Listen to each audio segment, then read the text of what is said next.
Ladies and gentlemen, welcome to Pulaski Academy for tonight's kickoff of the football season. I've got chills right now, guys.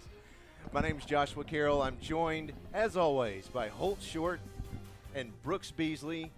We've got an entire crew in here, and I mean that in the most literal sense possible, because we have five separate broadcast crews on campus at Joe B. Hatcher Stadium tonight. It is pumped. We are full of excitement. The crowd is already showing up in droves. The student section is full. The band is getting ready to play, and I couldn't be more excited. Can you tell? Oh, they got their markers out down there. Yeah. They're writing all over each other's They're writing on faces. each other. Oh. I love it. We are also joined this evening, brand new, by Will Graves, star of the Pulaski Academy baseball team. He wouldn't say that, but I can say it.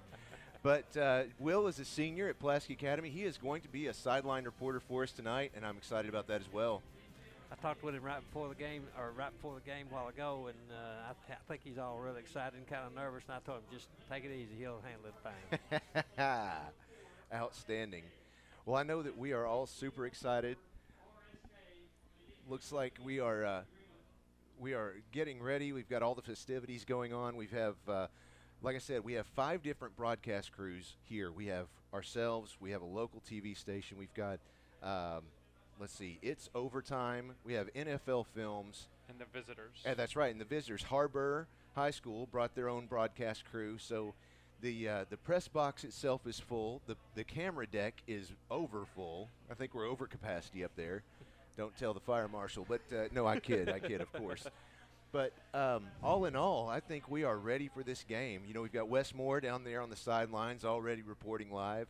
So I'm looking forward to some fantastic football. Of course, last year was an incredible game for the Bruins. I'm not sure with what we can expect out of the Har-Ber Wildcats tonight. Yeah, I mean, they did not have a good showing last year. I mean, I know as frustrating as the way the season finished for the Bruins was, the Wildcats did not. I mean, they just miserable. Is what I understand it to be. But also understand that they're coming back in full force and fully expect this game to be a close one.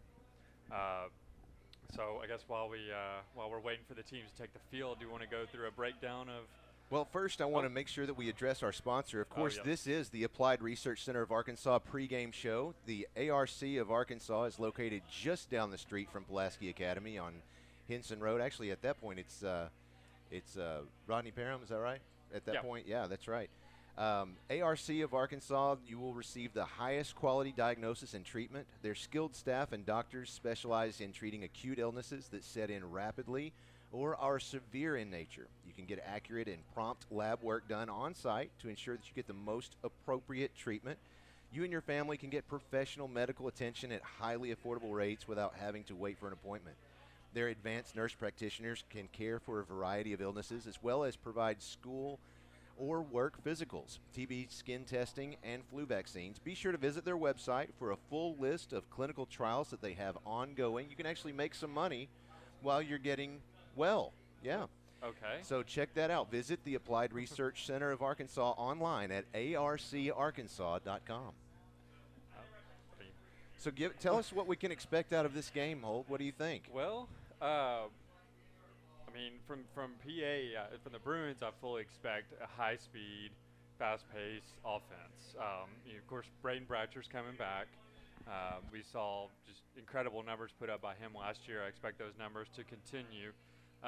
He did have an out-of-character appearance in the championship game, but right. I think that was just an anomaly. Yeah, absolutely. He's going to be missing his 2 favorite targets, though. Right. Where Hudson Henry and J.D. White have graduated. They've headed up to the Hill to join the Razorbacks. We wish them all the best. But Coach Kelly is extremely excited about the wide receiving core that will be taking the field. So I don't expect Bratcher to be missing many targets this year. I don't think so either. Last year they had Mason Cobb, and he's back. Merritt Jones, Andrew Cobb, Dylan Allison. So I think the cupboard's still there. Well, and there's 2 others you didn't mention. Okay. We have Jalen Witcher, yes, who's going to joining the team and a fuller capacity this year. I expect to hear his number get called a lot. He's apparently looked very impressive in practice, and he's being joined by someone who switched from the running back position. That's Jaden Kelly. Right. Yeah, he is now going to be a wide receiver this year in the slot position. However, I kind of expect him to just be all over the field. Yeah, he's multi-talented now, and just wherever he can fit in, he's going to do it for the Bruins. So then, I think we're going to take a break here. Well, let's just pause for a moment as we have the invocation from Don Swanson. Oh. Join me as we pray. Almighty God, we thank you for providing this wonderful evening and the opportunity for these two communities to come together. We are grateful for the safe arrival of our guests from Springdale and pray, Lord, that you would be with all of us as we travel home.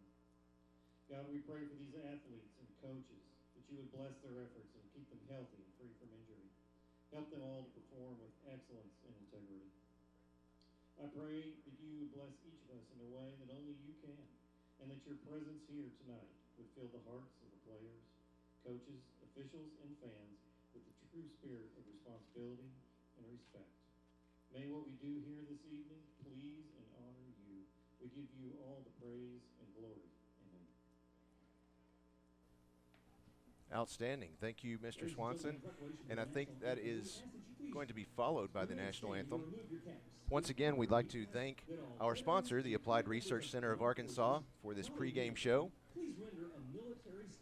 And as we get ready for this evening's national anthem, we're going to go ahead and take another break and take a listen with them on the field. Honors our country with the singing of our national anthem, The Star Spangled Banner.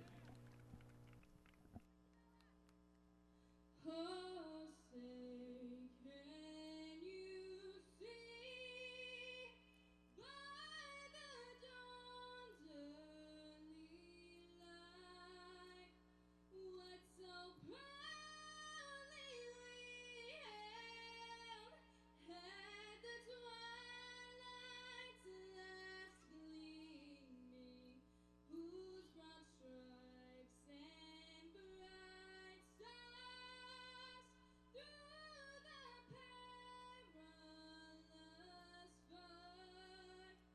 were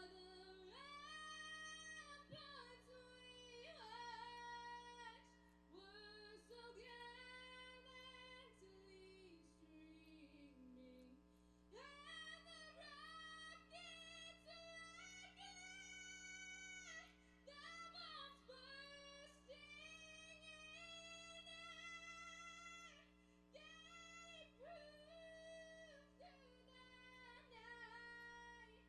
the land of the free and the home of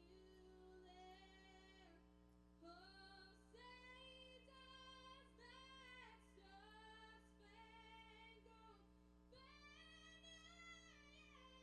brave?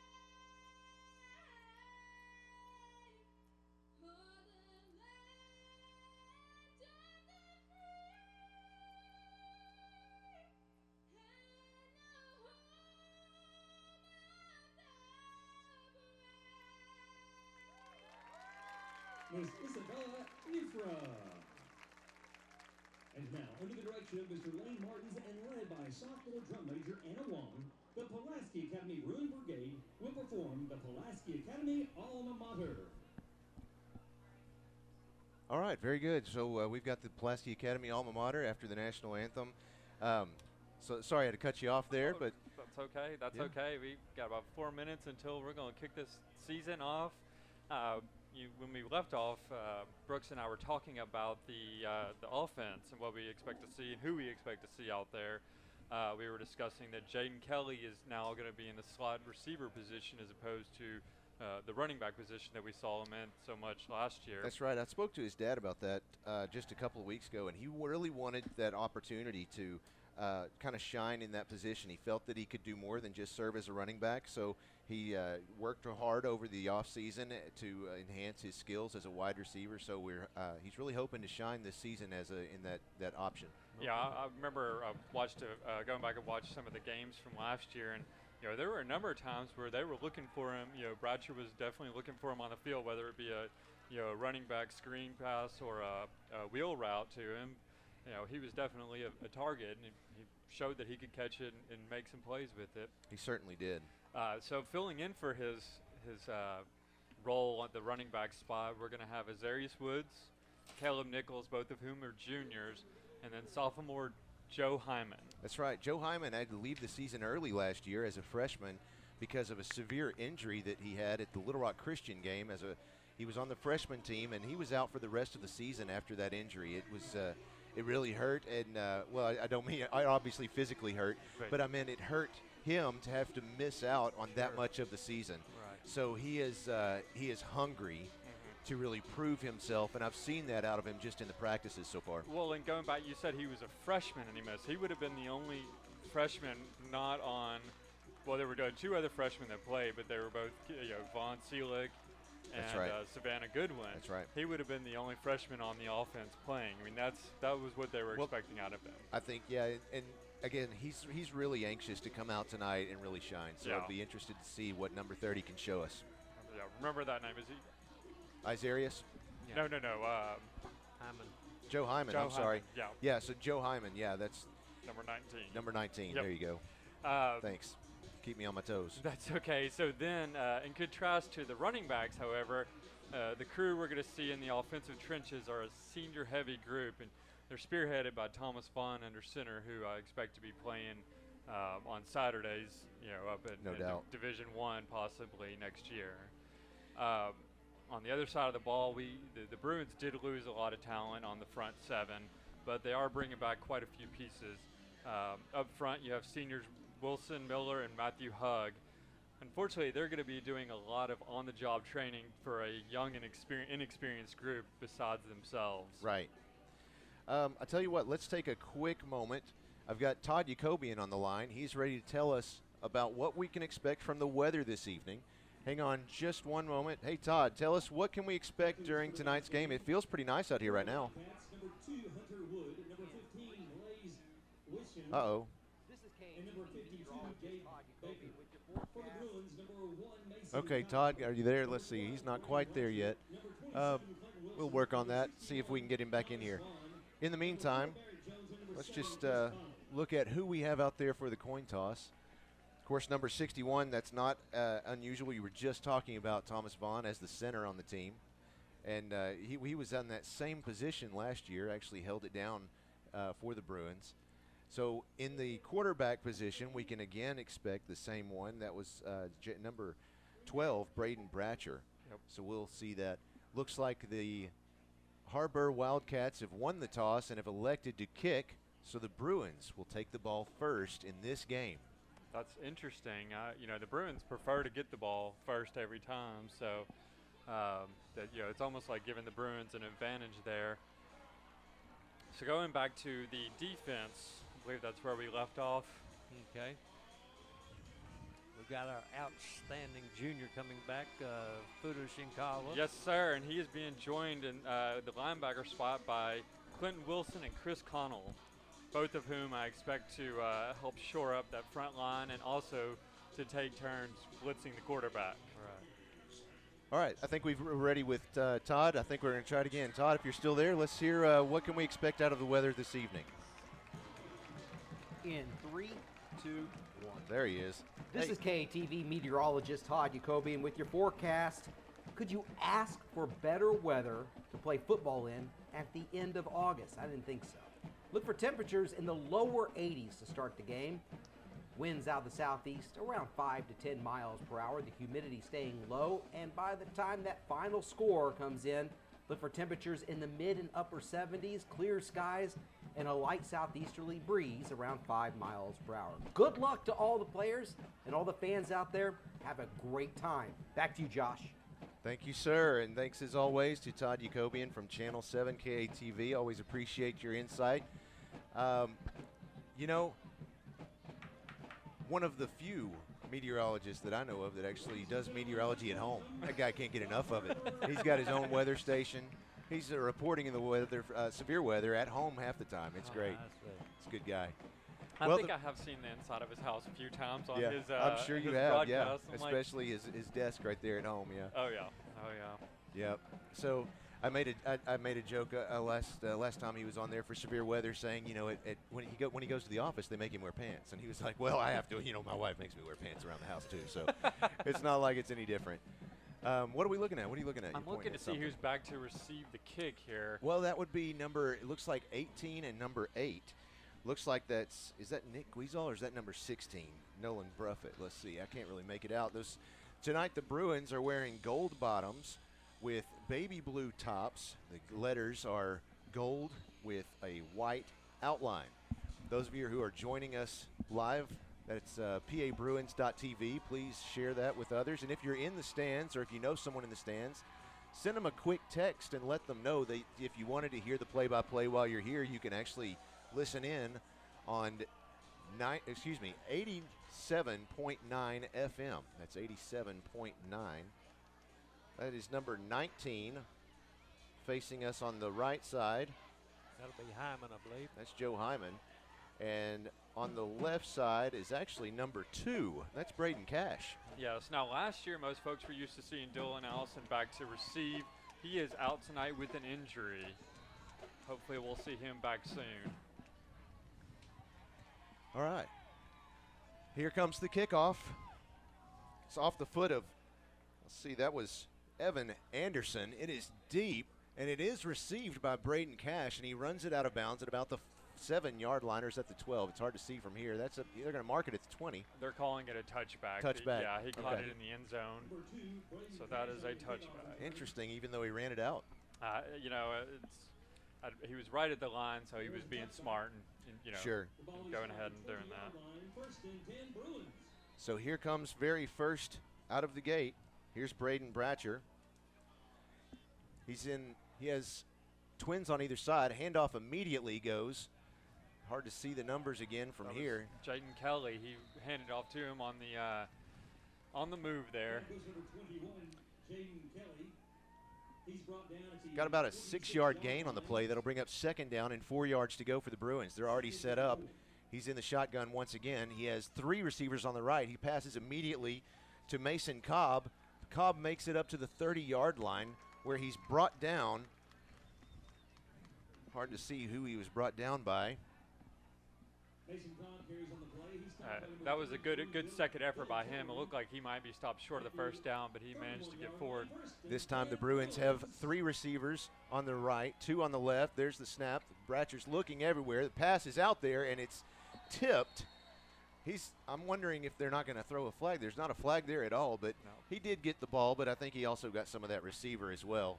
That was intended For Braden Cash. Braden Cash. Yeah. That 2 on his jersey looks awful like a number 1 from here. It's the way it's folded up, I guess. Just bunched up, yep. So once again, the Bruins are already lined up. They're at about the 31-yard line. Second down, 10 yards to go. Braden Cash is in the shotgun. He has twins on either side.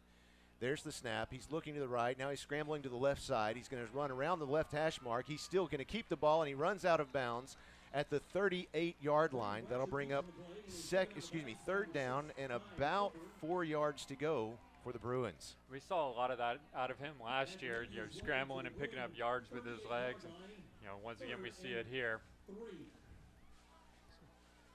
Bratcher's alone in the backfield. He takes the snap. He's looking to his right. He sees number 1, Mason Cobb, open in the middle of the field. He's at the 50, the 40, the 30, the 20. He's going the 10. It's a foot race to the touchdown. He's there. Bruins! Nice job. Wow. Mason Cobb scoring quick with 10 minutes and 59 seconds on the clock. The Bruins have scored first in this one. Last year, the Bruins traveled to Har-Ber. They ended up winning that one. What was it, 42-14, I think? Yes, they were running away with it by the third, fourth quarter there. So it's all right. The Bruins are already set up. They're ready to go for the 2-point conversion. There's the snap to Bratcher. He immediately passes to the left side over to Mason Cobb, and it looks, did he get it? Yes, he did. He's in there. He got it. He took a hit. Actually, he gave a hit out to, I'm trying to see who that was, number 6 for the Wildcats. He tried to stop him, but he did not quite make it. So, or That was that's what you want to see. That's how you want to see the season Yes, it start is. off. I mean, It absolutely is. You know, when we came out here this evening, we weren't sure what to expect from Har-Ber, and I'm sure they weren't. They didn't know what to expect from us. It's the first game of the season, so you don't have anything to go by. yeah. Well, Mason Cobb is getting lots of love down there. He got Coach Lucas was out there hitting him upside the head with the ball to show his approval. So now they're getting ready for the first onside kick, and this year we're going to have the same That's same right. trio kicking. That's right. Now is Clay James going to be doing onside kicks again? He is. Okay. Clay James will be in that mix. You also have Savannah Goodwin and number 90, Vaughn Seelick. Yep.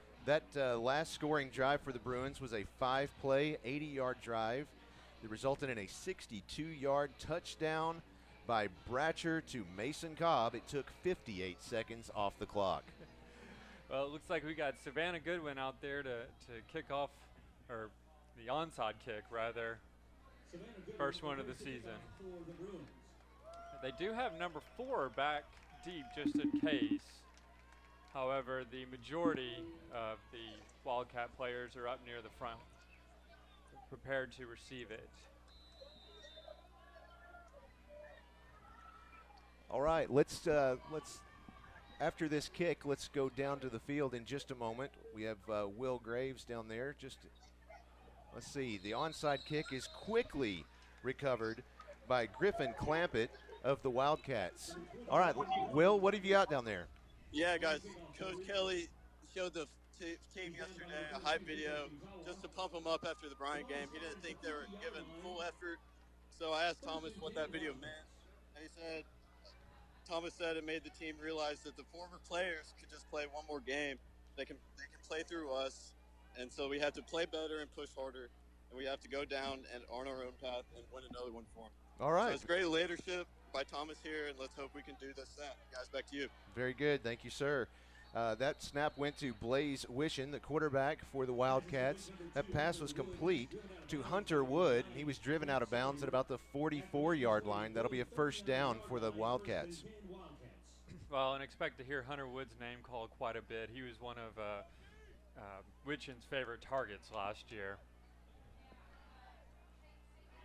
Wischen again in the shotgun. He has 3 receivers on the right side. Excuse me. Now he's moved. He turned around and asked his nickelback to move over. So now he has 4 receivers on the right side, 1 on the left. There's the snap. He's looking to the right side. He immediately passes, and there's a flag on the play. They've stopped it. They stopped it actually before the play. It looks like they're calling offsides. I believe that was number 27 for the Bruins who jumped. That was Clinton Wilson. He got a little anxious and got ahead of himself. Which was unfortunate because it looked like they had him wrapped up over there. But now we're looking at Wildcats with a 1st and 5 from the 34-yard line. Wichen's back in the shotgun. Number 4, Jay Burns is behind him at the running back spot. Once again, this time he has 2 receivers on the right, 2 to the left. There's the pass immediately out to Jay Burns, and he's across the 30, the 25, the 20, the 15, the 10, the 5, and the Har-Ber Wildcats return. They answer that one real quickly. It's 10 minutes, 35 seconds. What is that, about 25 seconds, 26 seconds off the clock? Yeah, something like that. It's not Wow. very much at all. Tremendous speed on that play right there. Well, they bid on a running back screen pass that none of the offensive linemen picked up their man. They were already halfway down the field ready to block for Burns. And Interesting. I can certainly see a vast improvement from last year's team to this year's team for Har-Ber. yeah, oh, absolutely. So it looks like they're going to be trying for the extra point. That's number 89 out there to kick.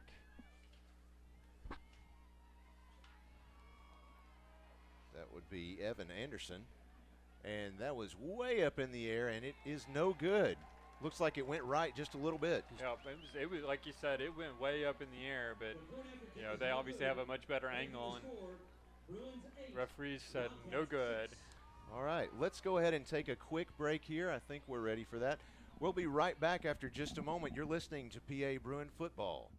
Senior defensive lineman Wilson Miller was selected as the Hatcher Agency Defensive Player of the Game versus Bryant. Wilson is involved in FCA and enjoys hunting and fishing. Upon graduation, he plans on attending the University of Arkansas and pursue a degree in engineering. Please join us in recognizing Wilson Miller, the Hatcher Agency Defensive Player of the Game.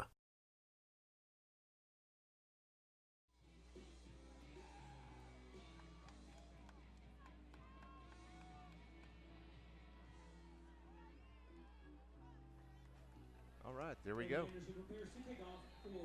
Now the Har-Ber Wildcats ready to kick off back to the Bruins. That extra point attempt was no good. The Bruins still lead by 2, 8-6. There is the kick up in the air off the foot of Evan Anderson once again, and it's received this time by number 19 himself. That's Joe Hyman. He's forced out of bounds at about the 19-yard line. Let's see where they place it. Number 19, Joe Hyman on the kickoff return. Yeah, he did not have a whole lot of running room there. That ball went way up in the air, gave the kickoff team enough time to get down there and contain him. That was Hunter Wood, who we just saw receiving the ball in the last offensive possession for the Wildcats. Need to remind folks that the first down sponsor this year is Nuke's Eatery. Nuke's Eatery for the first down. Thanks very much, Nuke's. There's Joe Hyman once again with the carry. He runs across the 30-yard line, and he's stopped this time by number 5, Cole Bowen. And yeah, Hyman's showing why we're expecting a lot of big things out of him. He found the edge and was able to pick up about 12, 15 yards there. A good start for him. There we go. All right, and here's the Bruins once again. Braden Bratcher in the shotgun. He has one receiver to the left, 3 to the right. There's the snap. He's looking to the right side. He has one man down there, and it's complete into the arms of Miles Marotti, and he is brought down at the 35-yard line over in Wildcat territory. Well, we got to see that up close, and he held on to that ball. I mean, it looked like he was going to bobble it. He did a good job of resisting the defender trying to slap at that ball. And that was right in the breadbasket. Well, and you have to give it to the defender on that one because he was trying as hard as he could. But the important part is he kept it a clean play. Yeah. It wasn't interference at all. Nope. Here's Bratcher again. There's the snap. He's looking to the left side this time, and it's out there. It was intended. That was intended for Jalen Witcher, but they are not. That was the most blatant pass interference I have ever seen. Yeah, that was textbook passing interference, but no flag. I mean, the defender knew he was beaten. Coach Kelly saw it too, and they're looking for the. He's telling him, slap it on the wrist, but the referee's like, I didn't see it. Wow. I mean, that would have been a yellow card in soccer. Here's Bratcher once again in the shotgun. He has twins on either side, along with who's that? 19. That's Joe Hyman to his left. There's the pass, almost intercepted. It was at least touched out of the fingers of Cole Bowen of the Wildcats, but that ball sailed out of bounds, so they'll bring it back. 3rd down and 10 yards to go for the Bruins. That was a dangerous pass there. Bratcher didn't really check to see where the defender was before he let go of that ball. Here's Bratcher this time. He is all alone in the backfield. He has 3 receivers to the left, 2 to the right. There's the snap. He's looking to the right side. There's the pass. And it was intended this time for Mason Cobb, but it led him by about 2 yards. So there was no way he could get a hold on that one. Yeah, Bratcher's looking a little anxious back there. He might still be thinking about that missed penalty call when they get to him. But it's so we're looking at the first 4th down. That's right. Yeah, we've got it, and that's. Of course, we want to thank the Cupcake Factory for sponsoring the 4th down conversion attempts this year.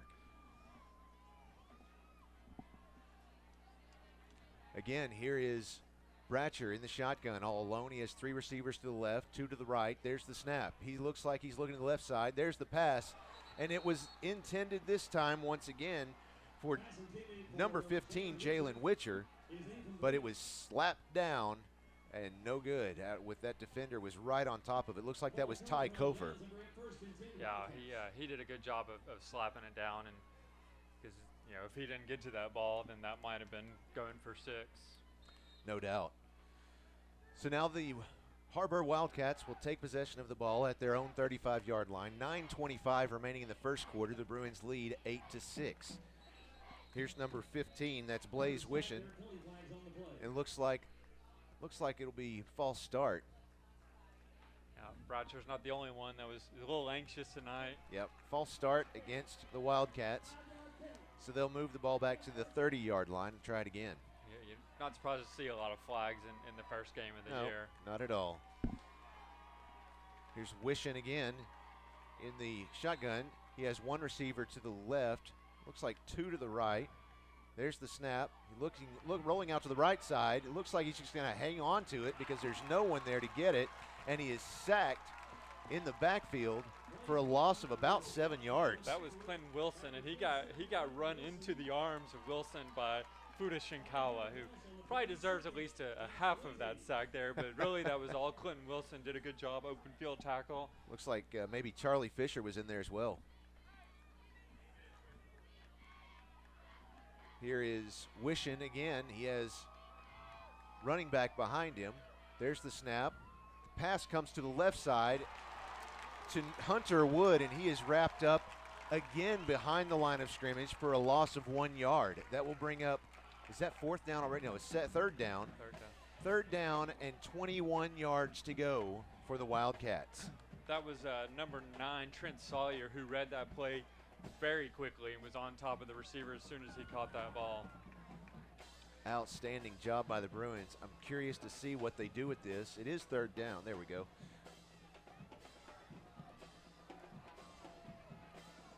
All right.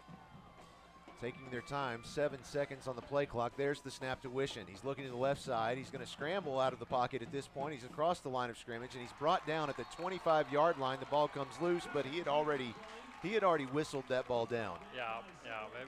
He took a leg, he went down, and then the ball went out of his arms after he hit the ground. But he got flushed out of the pocket. I thought I saw Fuda Shinkawa in there in the mix, but I'm not sure who was actually responsible for that tackle. Did you? Brooks? I'm not sure. It looks like Clay James is what the spotter says. Oh, that's George Carroll, also known as Dad. Regardless, it's fourth down and 20. 20 yards to go for the Wildcats. 7 minutes, 24 seconds on the clock. 1 second left on the play clock, and there's the punt off the foot of Blaze Wishon. Back to receive is nobody. Nobody, of course. We don't do that. Nope. So they'll down the ball at the 22-yard line. That's where the Bruins will take possession. Let's go ahead and take another quick break. We'll be right back. You're listening to Bruin Football on PA Live. This Friday night spot.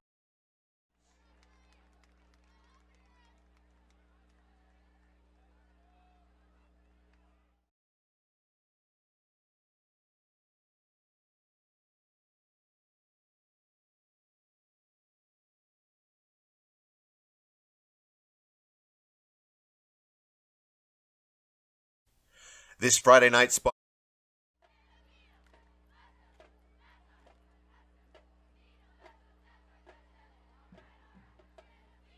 All right, we're back. Rogers in the shotgun. He takes the snap. He's looking. He's got a little time. Perfectly placed ball to number 1, Mason Cobb, who managed to shrug off a few tackles in. There is a flag on the field. He is down at the 37-yard line. We'll wait and see which direction this one's going.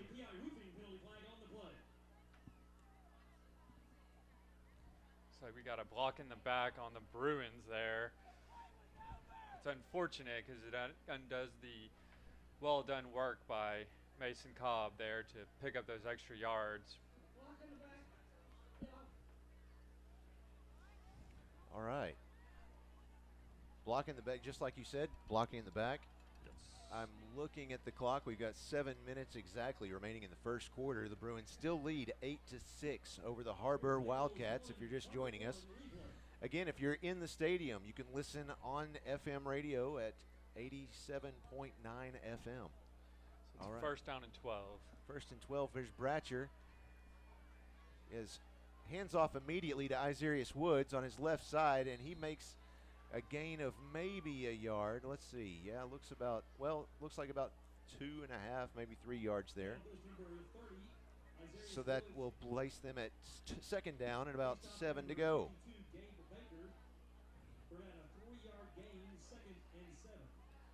So I guess that penalty put him back at basically first and 10. Sure. Okay. So here comes the snap again to Bratcher. He's looking to pass to his right side now. He has, whoa, that was complete all the way down here to Jaden Kelly at the 40-yard line again, once again in Wildcat territory. Wow, Jaden Kelly putting on a little show for all the cameras tonight. That was a tip of the fingers, brought it in right on the edge, right on the out of bounds line. Outstanding play. He was, he threw the ball, and I thought there was no way he was going to make it down there, and he caught up with it. Right in front of us, yeah, caught up with it, no problem.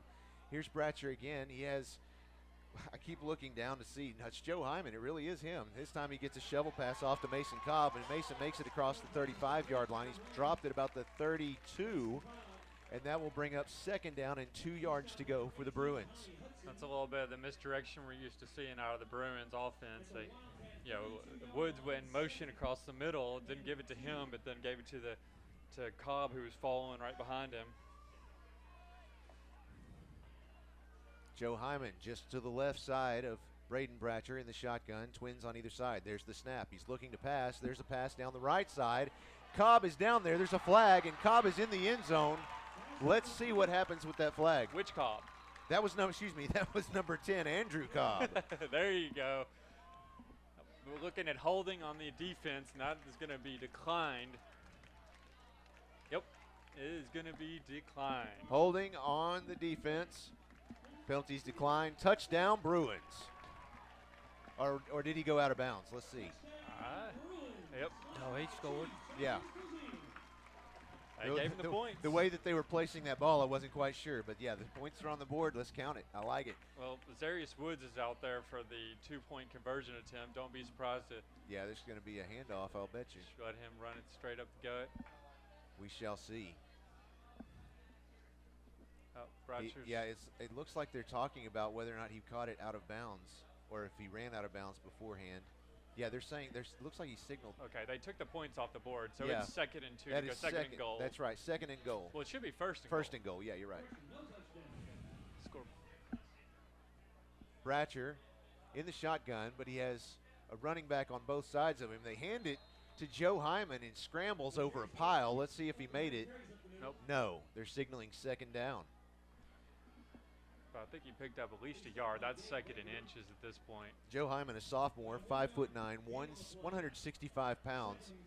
Not really the biggest build for a goal line stand. When does that ever stop, Coach Kelly? No, you're absolutely right. Once again, here's Bratcher. He's got Hyman in motion. This time he hands it to Woods, and Woods just piles his way right through. Hands it to Woods, then shoves him in the end zone. Shoves him in the back, that's right. Woods, 6'0", 205 pounds. He's going to make it one way or another. Yep. So now the Bruins lead with 5:01 left in the first quarter. The Bruins up 14-6, and here looks like another 2-point conversion attempt. It looks like Woods came off, and Mason Cobb went back out there to replace him. We've got Bratcher in the shotgun. He has 4 receivers to the left. He's going to keep it this time and run it right across. They didn't expect that one. He can run it too, folks. That'll place the Bruins up by 10, 16-6. We're going to keep it right here. Wow. We want to make sure to thank our game presenter. This game is presented by Arkansas Family Dental. Arkansas Family Dental provides gentle sedation dentistry and offers a wide variety of services, including orthodontics, cosmetic dentistry, Botox, derma fillers, and soon we'll be offering sleep apnea treatment. Come see us today. We treat our patients like family. ArkansasFamilyDental.com. Well, and the Bruins certainly seem to be overcoming the handful of flags that have been thrown against them, and it's good to see that they're not letting that slow them down.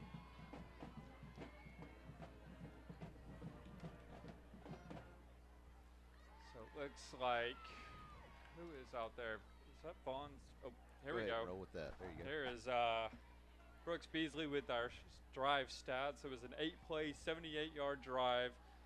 finished off by a 1-yard touchdown run by Azarius Woods. It was a lengthy drive at 2 minutes and 7 seconds. Real lengthy. It was. Here's number 90, Von Seelig. He has the ball on its belly. Oh, no, he's not going to kick it. He deferred that when he ran around it, let Clay James hit it. It's kind of interesting the way they did it. But it looks like the ball made its way to the 50-yard line, maybe just there. Actually down at the 49. So the Wildcats will take possession of it right there, and the Bruins 48-yard line. That's where they placed it. What is our text number? Do we know it yet? Oh, I'm sorry. You've asked me that about, what, 3 times? And let me pull that up for us real quick. Love to hear from the fans. There is a snap to number 15, Witchen, and he fumbles it a little bit, still managed to rumble and stumble forward for about 4 yards to the Bruin 44-yard line. Second down and about 6 for the Wildcats. That text number, if you want to give us your thoughts on the game, send us a text message at 501-570-6464. Make sure to let us know where you're watching from. Oh, yeah. We'll love to hear where you're at. So Witchen's back in the shotgun again. He's got number 4, Burns, behind him. Hands off to him, and he has got running room again. Oh, my he gosh. managed to measle. He's at the 20, the 10, and he is out of bounds at about the 2-yard line, the 2-yard line, rather. That's right. Maybe 1-yard line.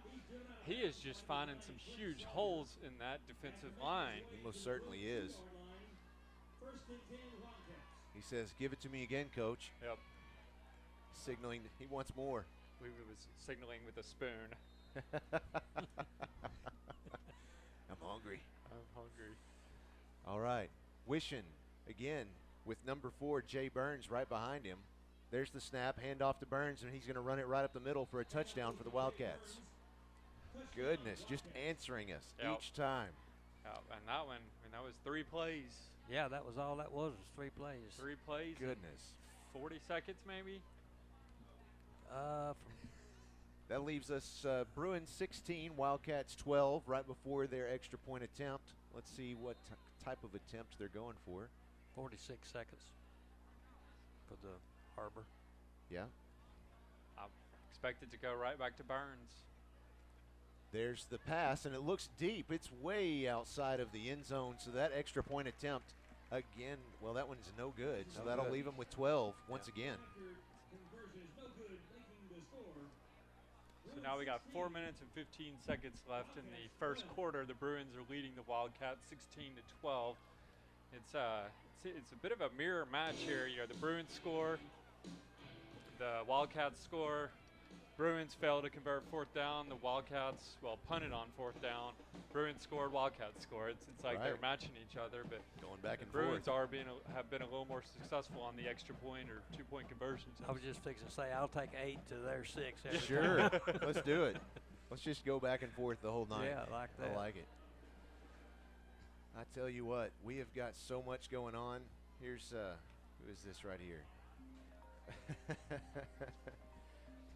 You know, I am a huge fan of let's see, the style of football that both of these teams have come out to play tonight. You know, they're airing it out. It's exciting. You know, it's not just smash mouth.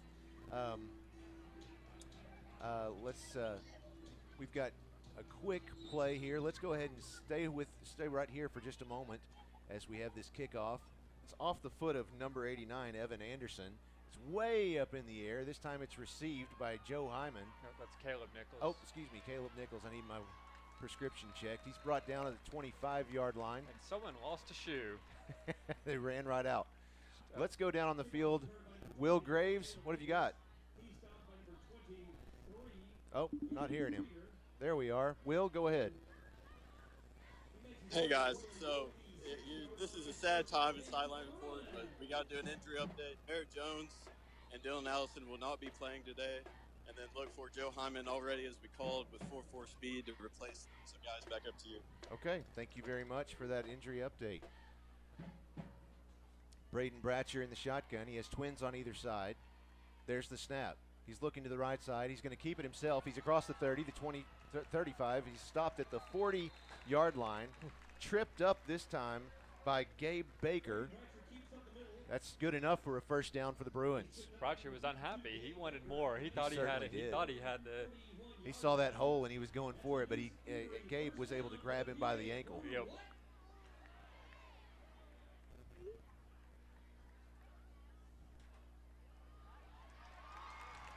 There's the pass to number 10, Andrew Cobb, and that is good for a first down at the Wildcats 35-yard line. That is a first down. Bratcher's in the shotgun, empty backfield. Twins on both sides. Here's the snap. He's looking to his right. Now he's looking to run. No, he's looking to pass. He sees number. Oh, he's got an opening. Number 2. That's Braden Cash in the end zone. Wow, what a pass. Just tossed it up in the air. There was a defender. I won't say he was undefended, but he was a good, arm's length or two away, and he was able to catch that one pretty easily. And now number 16, that was confused early. That is Bruffett that was out there next to Braden Bratcher, and now he's back out there, both Bratcher and Bruffett. Bruffett being the second string quarterback. Yeah. So that is interesting. Using him as a running back, it looks like. Bruffett is in there to receive the snap.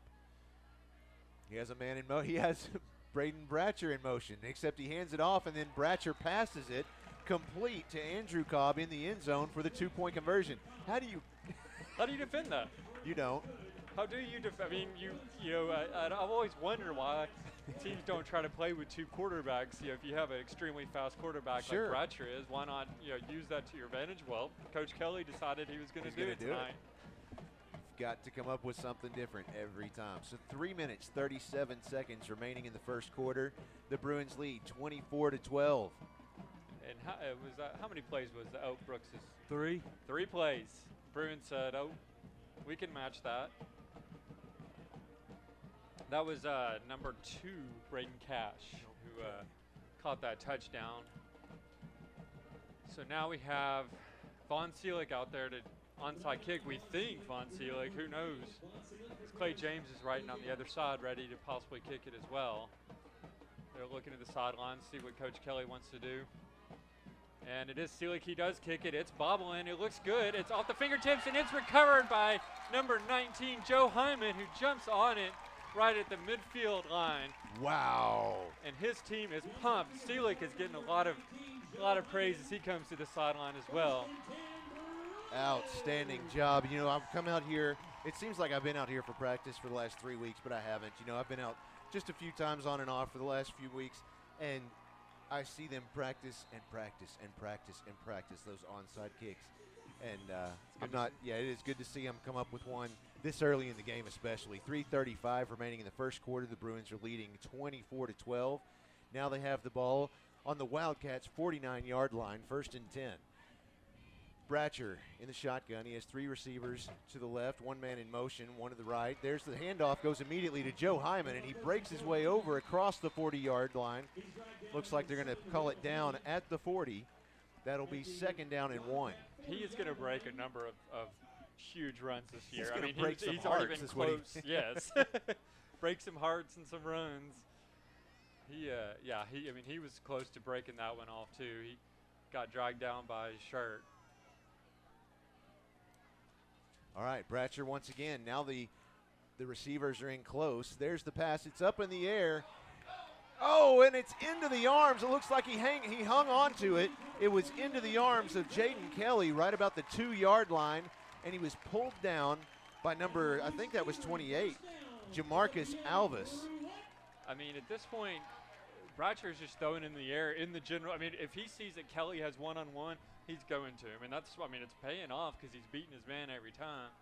Wow. So here is Bratcher again. There's the snap. He's looking to pass. He's looking to the right side. There's the pass, and it's complete to Mason Cobb. Touchdown, Bruins. Mr. 2-point himself. That's the 3rd one tonight for Mason Cobb. Outstanding. 2 minutes, 46 seconds remaining in the first quarter. That's 30-12. So it's like Joe Hyman's out there with Bratcher for the 2-point conversion. Looks like they're going at what qualifies as a heavy set for the Bruins. Everyone's up on the line. Bratcher waiting for the snap. He's looking. He throws it up in the air, and that's number. I can't even see it, but he got it. Yeah. He's in there for the 2-point conversion. Let's see. That's Number number 10. 10. That's Cobb again. Andrew Cobb. Andrew Cobb. Got to make sure that distinction. You've got Mason Cobb, and you've got Andrew Cobb. And they're spelled nothing alike. Right. Not brothers, not related. Probably no. probably not related at all. Not blood brothers. Right. They're team brothers. There Team you go. brothers. Outstanding. So with 2:46 remaining in the first quarter, the Bruins lead 32-12. That is a full 20-point lead in the first quarter. Guys, I hate to say this, but they're going so fast tonight, I can't keep up. Can't keep up. You don't even know. You don't even know. Oh, good gosh. I love it. That's, putting on a show for the cameras, like I said. I'm telling you. Let's see here. We've got to edit the score. It's going to be Bruins, Har-Ber 12, Bruins 32. I can't even keep up with it on Max Preps. How do you like that? Looks like Update that. There we are. Savannah Goodwin's out there. She's actually with number 31 this year. She has switched numbers over the offseason. That's right. She is out there to kick. The ball is upright traditionally on the tee, and she still gives it a kind of a sidewards soccer kick, and the ball is stopped immediately by that's Number Griffin Clampett. Clamp down on it. Clamp down on it. That was a good job. I mean, he basically just caught that almost between his legs and then just fell on it, which is pretty much what you have to do with those onside kicks that aren't hopping in the air as much. So the Wildcats take possession of the ball at the Bruins' 49-yard line. Looks like we were just here, right? Except it was reversed. This is First and 10 for the Wildcats. 2:45 left in the first quarter. The Bruins lead 32-12. fine Jay Burns. Here's Wishing. Handoff goes to number 4. That's Jay Burns. He's running the right side. He's met by all the Bruins, and he's stopped after about a 3-yard gain at the Bruins' 46-yard line. It'll be second and about 7 yards to go. That's a victory in my book. Yeah, With stopping him, to just 3 yards. no doubt. He stopped at the 46-yard line, second and 7. Got a nice-sized crowd out here. It's kind of warm, 83 degrees, but it's quite humid. Here's Wishing again with the shotgun. There's the snap. Pass goes across this time to Hunter Wood. He keeps it. That's going to be a first down. There's a flag on the play. He's going to run it across the 10, the 5, and he's in the end zone. Let's see if that's coming back. That is, well, they called him out of bounds, plus it's going backwards. That was a holding Yeah, out there. I'm not sure who it was for the Wildcats. they're but telling the Sticks, stay where you are. Yep. So that's going to back them up quite a bit. Holding against the Wildcats. 10-yard penalty. So back at the 49-yard line. It's a PI roofing penalty flag. There you go.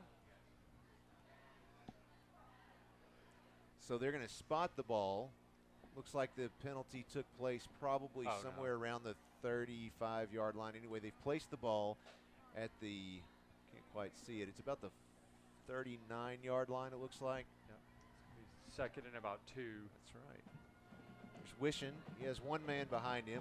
3 receivers to the right, 1 to the left. Immediately, the handoff goes to Jay Burns, and he is met at the line of scrimmage. Probably no gain at all here. It looks like he picked up maybe a yard or 2. It's going to be close. Oh, I see. Yeah, I was looking at the wrong stick. Yeah, it looks like it'll be 3rd and inches. He stopped by number 13, Matthew Hugg. They might bring it out to measure. Let's see what they do. Number 32 for Fishing Nope, they said that's good enough. He was brought down by Matthew Hugg and Fudashinkawa. Fudashinkawa, of course, in the offseason, also on the wrestling team, and he really made himself proud there. Placed in the state wrestling tournament. Nice. Here's Wishing in the shotgun formation once again. There's the snap. Handoff immediately goes to Jay Burns. Again, running it straight up the middle. Really no gain. A lot of talking there. Yes. Little extracurricular. Extracurricular. Yeah, it's going to be close. They're saying no gain. You're right. 4th down, and they're saying let's measure it. They're going to measure it. Official timeout. Once again, we want to thank our game sponsor. It's Arkansas Family Dental. Arkansas Family Dental provides gentle sedation dentistry and offers a wide variety of services, including orthodontics, cosmetic dentistry, Botox, dermal fillers, and will soon be offering sleep apnea treatment. Come see us today. We treat our patients like family. ArkansasFamilyDental.com. So as they get it figured out down there, they are saying, number 27, Clinton Wilson's asking the crowd to get a little loud here as they look for the fourth and inches stop. We don't want the other team to get any cupcakes, right? No cupcakes for them. 4th and inches, and they're going for it. Wishing in the shotgun. He has a man in motion. Coming in close. He has one receiver on each side. Handoff immediately goes to Jay Burns. He's their workhorse. He runs across. Looks like he picked up the first down. And then some. Looks like he stopped at about the 32-yard line. It'll be 1st and 10 for the Wildcats. 53 seconds remaining in the first quarter. The Bruins lead 32-12. This new play clock, of course, is throwing some off, but we have a 40-second play clock now in high school football. It starts immediately after the previous play is dead, except for certain situations, like change of possession and such. Here comes Wishing again with the snap. There it is. He's looking to the right side. Pass is complete to Liam Taylor, and he is forced out of bounds at about the, looking for it there, that's about the 18-yard line where they're going to mark it. That's another first down for Har-Ber. There's been a number of times that there was a screen pass to the wide receiver there, and they just about got their fingertips on it. I didn't see who that was. It was blitzing, but at one of these times they're going to catch it. Looks like Harrison Lane helped out on the stop on that one. Wishing once again has Jay Burns right behind him. He has 2 receivers on the right, 1 to the left. Not much for passing the ball. That one immediately hands off again to Jay Burns, who runs it straight up the middle once again. I'm going to guess about a 2-yard gain on that one. 2nd down and 8. Oh no, he is down and hurt. He did take a lick. Ouch. That was he's up. Nope, he's walking off. But he has to leave the field now that they stopped the clock for him. Yeah, it was Richard Griffith made sure he didn't break through like he's done a few other times. I'm telling you right now, if there's one person on the Bruin line I would not want to come up on and try to run over, that's Richard Griffith. I mean, look at where's his stats at? Richard Griffith, number 20. There he is, 6'7". Is that 6'7", 250 pounds? You got to be kidding me. That's a big boy. Right. He's eating his meat and potatoes. There's once again Wishing in the shotgun. This time the handoff. And the ball is loose, and the Bruins have it. That handoff was handed off to number 26, I believe it was. That's Derek Legger. I believe so, yes. And that was Clinton Wilson forcing the fumble. 7 recovered it. Clinton Wilson forced that fumble, and number 7. That's Chris Connell. Recovered it. Chris Excellent Connell job recovered by both of that those one. guys. So the Bruins now have the ball at their own. Let's see, I'm trying to see where they marked it. You hear the phrase momentum killer. Oh, we're switching to the other side because it's the end of the it's first the end quarter. of the first quarter. Well, already the Bruins leading 32-12. Brooks is over here just stunned. He looks like a deer in the headlights. I'm not even kidding. I mean, they're on course for how many points, Brooks? 128? Something like that. But, of course, guys, you know, this is the first game. Yeah. It's been a long time since last year. And, yeah, I look like a deer in the headlights right now trying to keep up with this. I'm here to this tell you. This is the fastest. Moving game. Well, yeah. But that fumble was a momentum killer. I mean, that's got to be just seriously frustrating as all get out for the Wildcats because, you know, they were knocking on the door. They were inside. They were in the red zone. And then just to, you know, they lost their running back to, well, it didn't look like it was an injury, just, you know, he got stunned. And then their backup, you know, running back fumbles it on his first carry. That cannot be reassuring. He's saying time. Put some time on the clock. He's saying reset that clock for us. We're telling them, there we go. Now we've got 12 minutes out there on the clock. We can't play with 0 seconds. So that is Joe Hyman that took the snap. He hands it off to Bratcher, who Bratcher turns around and passes throws it to Hyman. Hyman. He's at the 40, the 45, the 50, the 40, the 30, the 20, the 10. Touchdown, Bruins! Joe Hyman. Get that again. It was Joe Hyman to Braden Bratcher, pass to Joe Hyman, who runs it in for a touchdown. 85 yards. And how many seconds? About 14. 14 seconds, 85-yard touchdown for the Bruins. You can't make this stuff up, people. I mean, I feel like as soon as Kevin Kelly saw that fumble, he started licking his chops because he knew he had something already ready in the books. Just he's got the defense on their heels. I love it. I love it. With 11:46 remaining in the first half, the Bruins currently lead 38-12. Here's the two-point conversion attempt. Bratcher has all of the receivers in close. There's the shotgun snap. He's looking to pass to the left side, and I'm not sure, did he catch that or did it hit the ground? No, it did. He caught it, but he's taking his time getting up. I'm not sure about this one. That was number 15. That's Jalen Witcher, another one of the Bruins wrestlers. Oh, my goodness. Let's see. He is really shaken up there. Yeah, I mean, he's walking, but he's walking, but something. He might have had the wind knocked out of him because the way he caught that ball and went down. Yeah, I think he took a helmet to the gut there. Okay. Yeah, he's walking like something hit him in the stomach. He's hopefully it's just that he got his wind knocked out of him, and he'll be all right. That is one tough young man, and I tell you what, the only person that I know that's any tougher is his dad, Sam Witcher. I don't want to mess with him either. Josh, you're just rattling off people that terrify you tonight. I'm telling you, they all terrify me. Have you seen them? Kevin Kelly was out here earlier before the game with his shirt off doing wind sprints up and down the field like he was getting ready to play. And, I'm like, Coach, everybody always already thinks you're intense, but you come out here with your shirt off like that, it's like, oh, my gosh. Anyway, there's another fake by Von Seelig. This time it's going to be Clay James kicking it once again. It only dribbled about 7 yards, so the Wildcats will take possession in Bruins territory at the 47-yard line. Yeah, that wouldn't have been the required 10 yards anyway. No. So no, it wouldn't. But it's good that they touched it first at that point. Yep.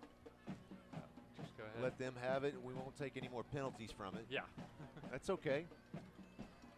Well, and even if they do use a penalty, I believe it just has to kick it again, and the other team isn't going to do that. They're just going to take the ball at midfield.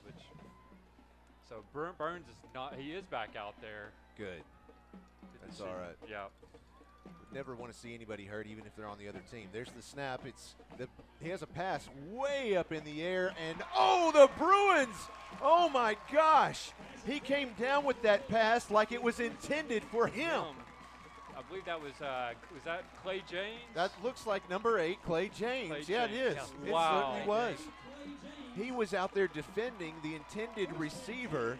Comes down with the pass as if it was intended for him the entire time at about the 5-yard line? Yeah. And they're going to mark it, it looks like, at the 6. So now the Bruins take possession of the ball again before the Wildcats even get near the end zone. You think Coach Lucas saw that and thought, maybe I need him on my side of the ball too.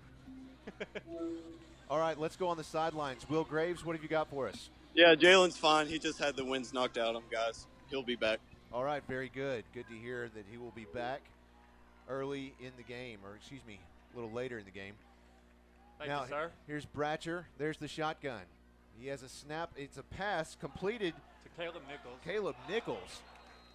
Whoa, a little pushing back and forth there. Wow, a little after the play pushing, but everybody breaks it up. We're all friends here. And that's a Nukes Eatery. First down for the PA. There's the snap. Bratcher's looking to his right. Now he's looking to his left. He's scrambling out of the pocket, and he throws it away to, that was number 4, out of bounds. That's Merritt Jones, who's on the sidelines. Not playing tonight. Not playing tonight, nope. Doesn't have pads on, so we won't be seeing him. But normally we would be seeing quite a lot of him. He's a wide receiver and tight end for the Bruins, a senior this year. All right, here's Bratcher. He has 3 receivers to the right, 2 to the left. There's the snap. He's running to the left side. There's the pass, and it's complete. Wow, complete to Jaden Kelly, and he's brought down at the 49-yard line in Bruin territory, stopped by Ty Kofer. That's a first down for the Bruins. They're on a march once again. Yeah, and I mean, again, Kelly he had a man on top of him, and he did not. He just brought it in and looked for more yards. All right, once again, Bratcher. This time he has 4 receivers stacked on the left side. He has 1 receiver to the right. There's the snap. Immediately looking to the left side. There's the pass. Complete to Andrew Cobb, and he stopped at the 35-yard line by Hunter Wood of the Wildcats. That's another first down for the Bruins. Well, and these are the kind of drives that we saw a bit more of last year, where it was 10 yards, 15 yards, 15 yards. And then we'll probably see a couple of runs and then a shot at the end zone. Bratcher's in the shotgun. He's got Woods to his left, Hyman to his right. He gives it to no, he didn't. He kept it He's got himself. Hyman blocking in front of him. Hyman gets oh my gosh, and opens up, and Bratcher ended up hanging on to that one and ran it out of bounds at about the 20-yard line in Wildcat territory. That was an interesting one. I thought Woods had the handoff too. Yeah. It fooled a few of the Wildcats as well. Well, I guess that's the whole point. Yeah. It's not just to fool us. That's a good thing. That's a new scenery. First down for the PA Bruins. All right, Bratcher again in the shotgun. He has 3 stacked on the left side, 2 stacked on the right. Bratcher's going to keep it, running to the right side. He's going to run out of bounds. There's a flag out there at the 20-yard line. I'm afraid that's going to be a holding on the offense, because don't really see any other possibility. Yep, they're marching backwards. Yeah, holding against the Bruins.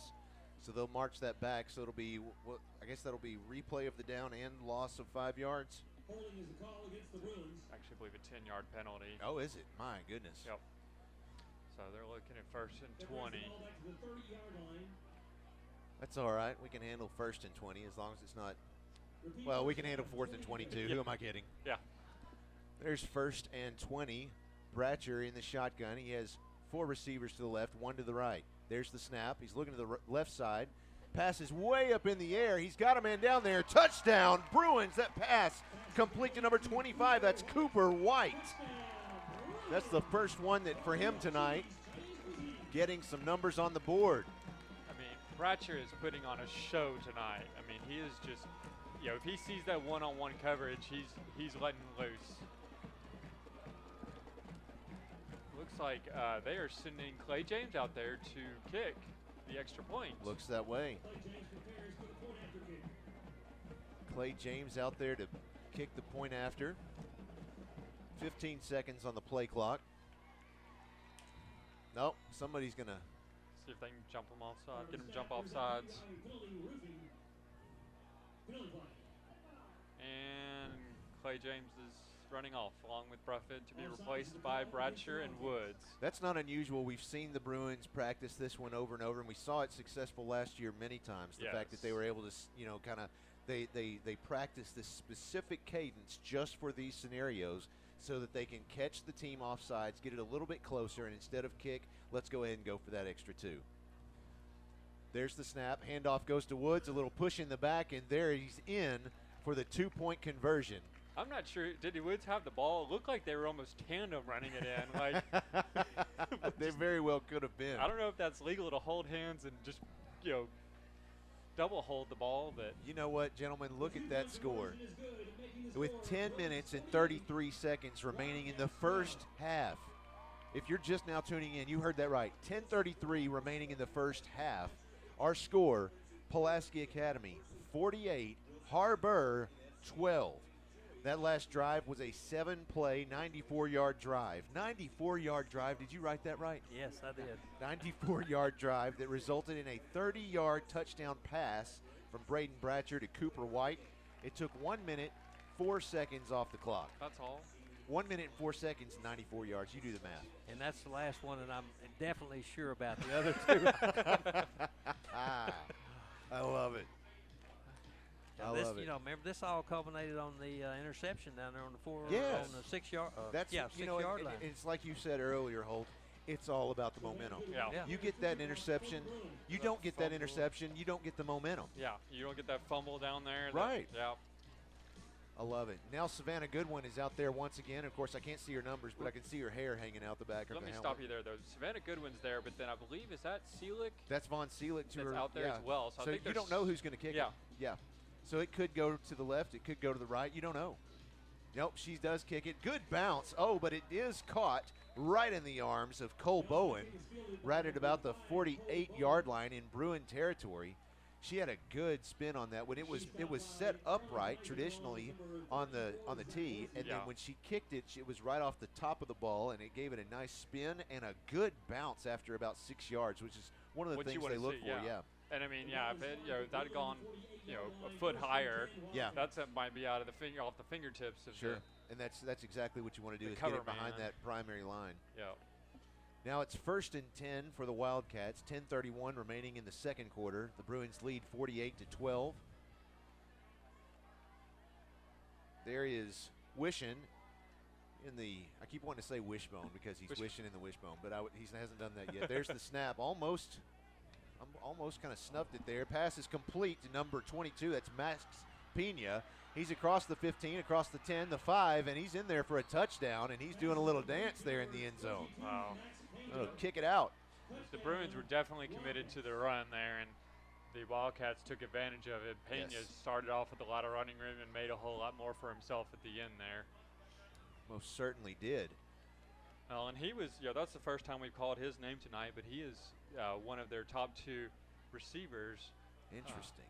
I believe, yeah. Or no, he's actually, he had a lot of carries last year with Burns, if I remember correctly. It was Harwood and who is their other receiver that we haven't heard tonight? Hunterwood and Harwood.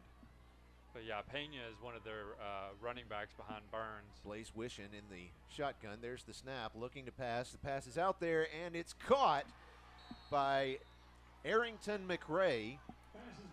And so that 2-point conversion is good. That's the first time they've been able to put some point after. Yeah. Points after. There we go. Points, yeah. Points after. It's kind of like sergeants major and attorneys general, right? Yep. Look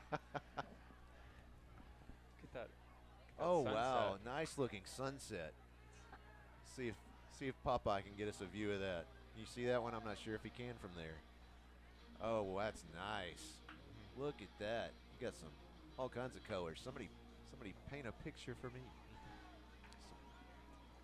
Well, guys, we're definitely in a track meet. There's no doubt about Oh, that. yeah. tonight. Most certainly are. It Bruins. kind of reminds me of when we were playing Little Rock Christian. Yes. Or no, that was when Hatcher was quarterback. We had a real high-scoring ball game. Yes. Well, that was Little Rock That Christian. was Little Rock 2 Christian. years ago. Yeah. The Harrison game last year was a bit like, Yeah. not as high scoring, but still it was a bit, back and Yes. forth, back and In forth. the playoffs, that's right. Yep. All right, here's Blaze Wishon. Excuse me, that's number 89. That's their kicker, Evan Anderson. Kicks it again, way up high, except it was received. Oh, that was after the play. Not sure why he felt the need to helmet kick, hit him there after the ball was down, and there was no flag after it. So just kind of Letting them play a little bit tonight, I reckon. I guess so. That was up off the foot of Evan Anderson. And looks like they're going to place the ball at the 11-yard line. Be 1st and 10 for the Bruins. Joe Hyman's back out there. He sat a series after his lengthy run, touchdown run. They probably wanted to let him catch a little wind, but he's back out there, and looks like he's going to be behind or next to Bratcher in the shotgun. 10:15 remaining in the first half. Bruins lead by 28, 48-20 over Har-Ber. There's a flag on the play. They let the play clock expire, so the Bruins are going to get backed up 5 yards.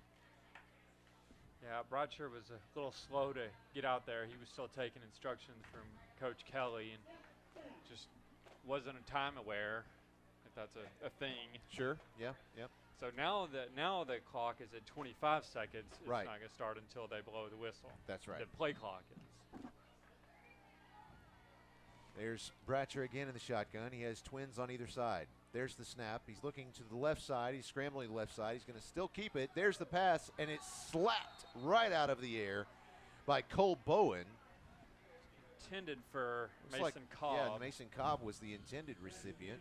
But Bratcher was on under a lot of pressure, and he was trying to run to the sidelines while throwing off his back foot because he's running to the near sidelines and he's right-handed.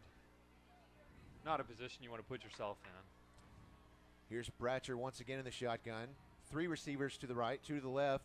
He's scrambling out of the pocket. He's going to keep it himself. He's across the 15, the 20, the 25, the 30. Ouch! And he's brought down hard. Bounces the back of his head off of the turf at about the 32-yard line in Bruin territory. He's getting up. Looks like he's just kind of shaking it off. Yeah, you get a little concerned after that hit he took in the championship game last year. He did, and he had his bell rung hard in that game more than once. Yeah. But he's back out there, and he's ready to take the snap. He's got 3 receivers to the left, 2 to the right. He has Joe Hyman sitting next to him. He's got a little shovel pass to Joe Hyman. He's across the 35. Little stiff arm, and he runs out of bounds at the 37-yard line. It's a gain of about 4 yards. That'll bring up 2nd and 6. I know you said he's only 5'9", 165, but he did not look like it on that play. No, he doesn't. He told the first defender he encountered to have a seat. He gave him a full Heisman. That's what he did. That wasn't a half Heisman. That was a full Heisman. Full Hyman. Oh, I like it. I like it. This time he has 3 receivers on the left, 2 to the right. Hyman sitting right next to him. There's the pass. It's complete to Andrew Cobb, who is on his knees with the catch. And so he is going to be marked at the 43? Yeah, 43-yard line. Should be good for he was well past that first down. I'm not sure why they're not giving it. I'm not sure either, but they're saying it's about inches, but they can't see. There's no way they can see. I mean, the tip of the ball is even placed across the 43-yard line. I mean, I can see it from here. Yeah. Normally I wouldn't question this, but this is right in front of us. Yeah.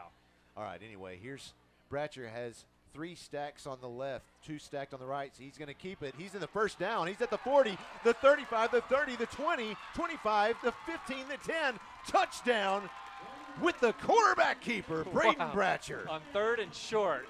Woo! Wow. Just looking to pick up that first down and then some, and then some, and then some. Goodness gracious. I mean, you forget how fast he is until he pulls off something like that. That is incredible. We haven't seen a run like that out of him yet this game. So that's wow. I'm just all kinds of excited about that one. Here is Clay James for the point after attempt. And they once again got him off sides. Wow. Twice in a row. Let's see if they're going to switch it out. Let's see what they do here. Well, it's given Brooks time to try to catch up and crunch some stats on the drive for us. So looks they like did Bruffett is out there. Switch out one, but Bruffett's the holder, so they Yeah. switched out Clay James for Caleb Nichols, who's out there next to Bruffett. so now Bruffett's going to receive the snap. He's looking to the right side. It's out there. He's got two people who could receive it, and they've got the extra point. It's good. Looked like that was that 18 or was that 19? That's Jalen Witcher. That's 15. Good to See, see I'm him telling out there. you. Well, and it was, he actually ran into his blocker. I believe that was number 55, Graham Shear. And you said he had 2 receivers out there. It's a good thing Shear didn't catch it because that would not have counted. Yeah, not an eligible receiver. I'm really looking forward to another. We mentioned the rule change about the play clock with 40-second play clock. One we didn't mention is the one that I'm really looking forward to. Is it goes into effect, I think, in 2022. Oh. I think this is the correct year, but it's a rule that all jerseys will have to have a high contrasting color. Thank goodness. You know, and I'm looking at these, and don't get me wrong, I like the baby blues. Yeah. I do. But I'm going to tell you right now, with that white outline around the gold lettering, it's tough to see the number from up here. I mean, you look at the Wildcat jerseys, it's blatantly clear Sure, what number. dark blue on white. Yeah, but the gold with the white outline. It looks sharp. And a baby blue background. Yeah. Yeah. All right, well, that last scoring drive for the Bruins was a 5-play, 94-yard drive that resulted in a 57-yard touchdown run by Braden Bratcher. It took 1 minute and 21 seconds off the clock with 8:54 remaining in the first half. The Bruins lead this one 56-20. There's the kick, and it dribbled right across the 50-yard line, but I think the Wildcats it touched catch a that Bruin one. before it went across the 10-yard line. So, yeah, they threw those They're markers gonna out there. Yeah, they're going to place it right back here in the Bruins' 49-yard line. Yep.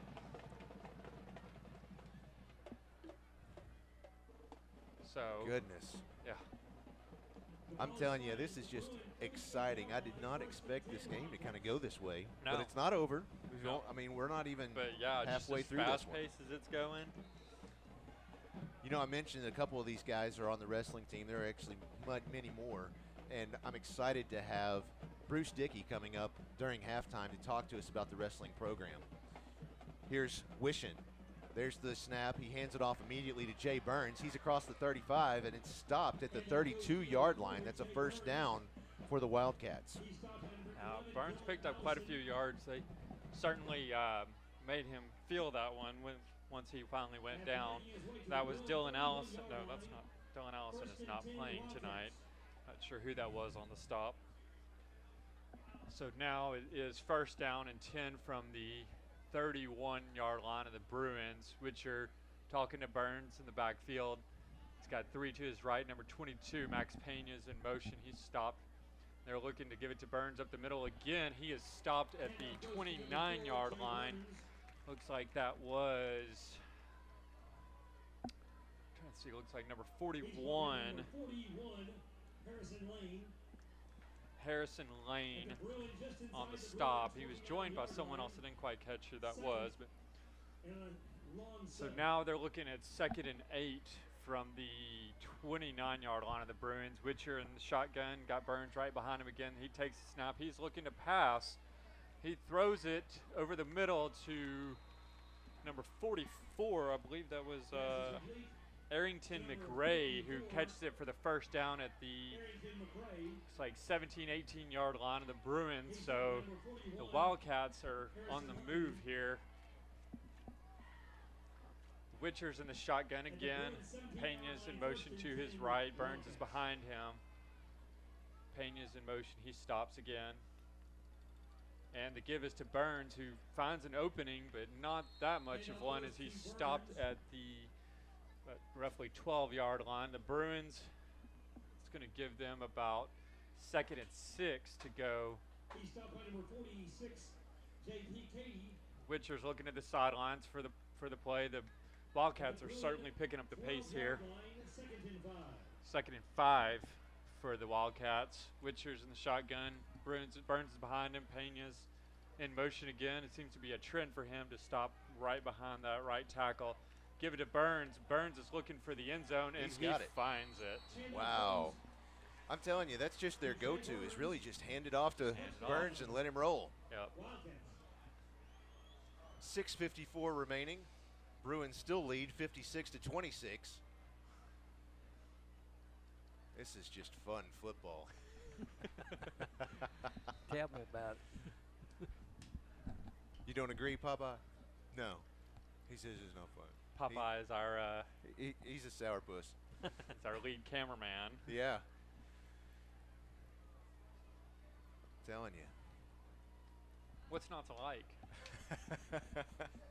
Looks like they're going for 2 here. There's the snap. He's going to fake the little play fake there. He's throwing it into the end zone, and it is complete into the hands of Hunter Wood. So the 2-point conversion is good. So the score now 56-28 with 6:54 remaining in the second quarter. I would not be surprised to see the Wildcats start onside kicking. I wouldn't either, and that's we talked about this last year. It's kind of funny to see every year who it is that comes whenever they play PA. Sometimes they'll try and play PA's way. Yeah. I could almost make a Dr. Seuss rhyme out of that. Maybe, maybe not. I don't know. Is that what you say? 1 run, 2 run. What are you going to play when you go to plie? Are you going to play their way? No. Oh. Yeah. Me. Yeah. They're about to yank the plug on us, folks. Sorry, it's first game. We're rough. We're just having fun. We're just figuring it out. Let me throw that number out there. Let us Tell hear us what from we're doing you. wrong. Yeah. Looks like we've got one. We've got an image. How it looks on YouTube. Yep, we've got the numbers. We've got a little hiccup out there. We're working on it. We've got Max. Max, I'm gonna butcher your last name. Kiziar. PA class of 1982, watching from Dallas. We have a illegal. They kicked it off. The Wildcats were not onside kicking, but there was a illegal formation, maybe. Seeing what we're doing here, we're going to be marching backwards. It's just a matter of how much. Looks like we're taking it back 5 yards to the 35-yard line of the Wildcats, and we're going to kick that one off again. Offsides on the Wildcats. Someone got a little anxious there. We also, if you're in the stands or you know anyone that's in the stands, or if you're within about a mile radius, we can about reach Pleasant Forest Shopping Center. Oh, there you go. That's what I can understand. You can hear us on the short range radio, whatever it's called. Yep. 87.9 FM. 87.9 if you're going to go do a little shopping or if you're on your way to the game, you're going to catch the second half. Bring your headset. You're going to take us along. Here comes the kick. It's again very high. This time into the arms of number 2, Braden Cash. He does a good job of getting it out at least to about the 24, 25-yard line. He just playing it safe, making sure he hangs on to that ball. He took a few hits before he went down. Getting some congratulations from his teammates. He's staying out there along with Bratcher.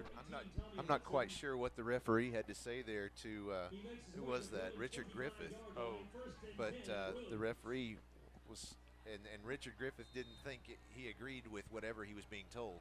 But there was no flag. He was just getting a little coaching, I guess. Here's Bratcher in the shotgun. He has 3 stacked on the left, 2 on the right. There's the pass. It's complete to. That's Caleb Nichols, and he is forced out of bounds at about the 35-yard line. That was a good job. I'm not sure if they're going to move the chains or not. Let's see. No, they're going to mark that at the 33-yard line. That was a good job by Jaden Kelly to pick up the block. That was a wide receiver screen to the right. There is a flag on the far side there, just beyond the right hash marks. I'm not sure what that could have been. Holding against the Bruins. Holding is the call against the Bruins. That must have been the right tackle, or because the action was on the other side of the field. Right. I don't know how. I mean, there wasn't even enough time to throw a flag out there. That right tackle is Trace Hawkins. I didn't see it, but they're marching backwards once again. Yeah. Your offensive line for the Bruins tonight is right tackle, number 70, Trace Hawkins, followed by right guard is Graham Shear. You have Thomas Vaughn as the center. Number 75 is the left guard. Dane Warburton. Dane Warburton, another of the Bruin wrestlers, followed by number 72. It's Caleb Smith on the end. Bratcher with 3 receivers on the left, 2 on the right. There's the snap. Little play fake. He's going to pass it to the right side, and it's just out of bounds. Or excuse me, not out of bounds, just out of reach. It was intended for Cooper White, but it was about 2 yards ahead of him. Yeah, it was a good idea. I mean, it was. You hate to see him overthrow a receiver, but at least he was. It was going for 20. It was going for the first down at least. Right. 6:35 remaining in the second quarter. The Bruins lead 56-28. Bratcher in the shotgun. He has 3 on the right, 2 to the left. There's the snap. He's going to run to the left side. He's got a man scramble moving him out of the way, and he's forced out of bounds, and that was a late hit. I don't care what way you look at it. He was out of bounds when he was hit. ball with the whistle. So third down.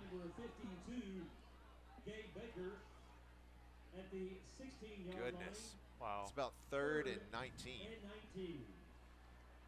Bratcher has 4 receivers to the left, 1 to the right. There's the snap. He's looking to the left side. He's getting lots of pressure from everywhere, and he's going to be brought down for a loss of about 3 yards, which will bring up 4th and a long way to go. That's the first time they've gotten to him tonight. They forced him back into the pocket, and he just didn't have enough time to get rid of it. Well, and he shouldn't have gotten rid of it because it would have been intentional grounding. But Bratcher staying out there, 4th and whatever, 22, 4th and super long. There's the snap. He's looking. He's looking to the right side. It. There it is. He's got. Whoa! He overthrew it very far, but it looks like there was a little bit of passing interference, but no call. That ball was intended for Mason Cobb, but it looked like Tommy Hudson kind of held him back a little bit from being able to reach that ball. I don't know if he would have gotten to it anyways, but yeah, it was possibly a holding penalty that was non-called there. But so here's the play.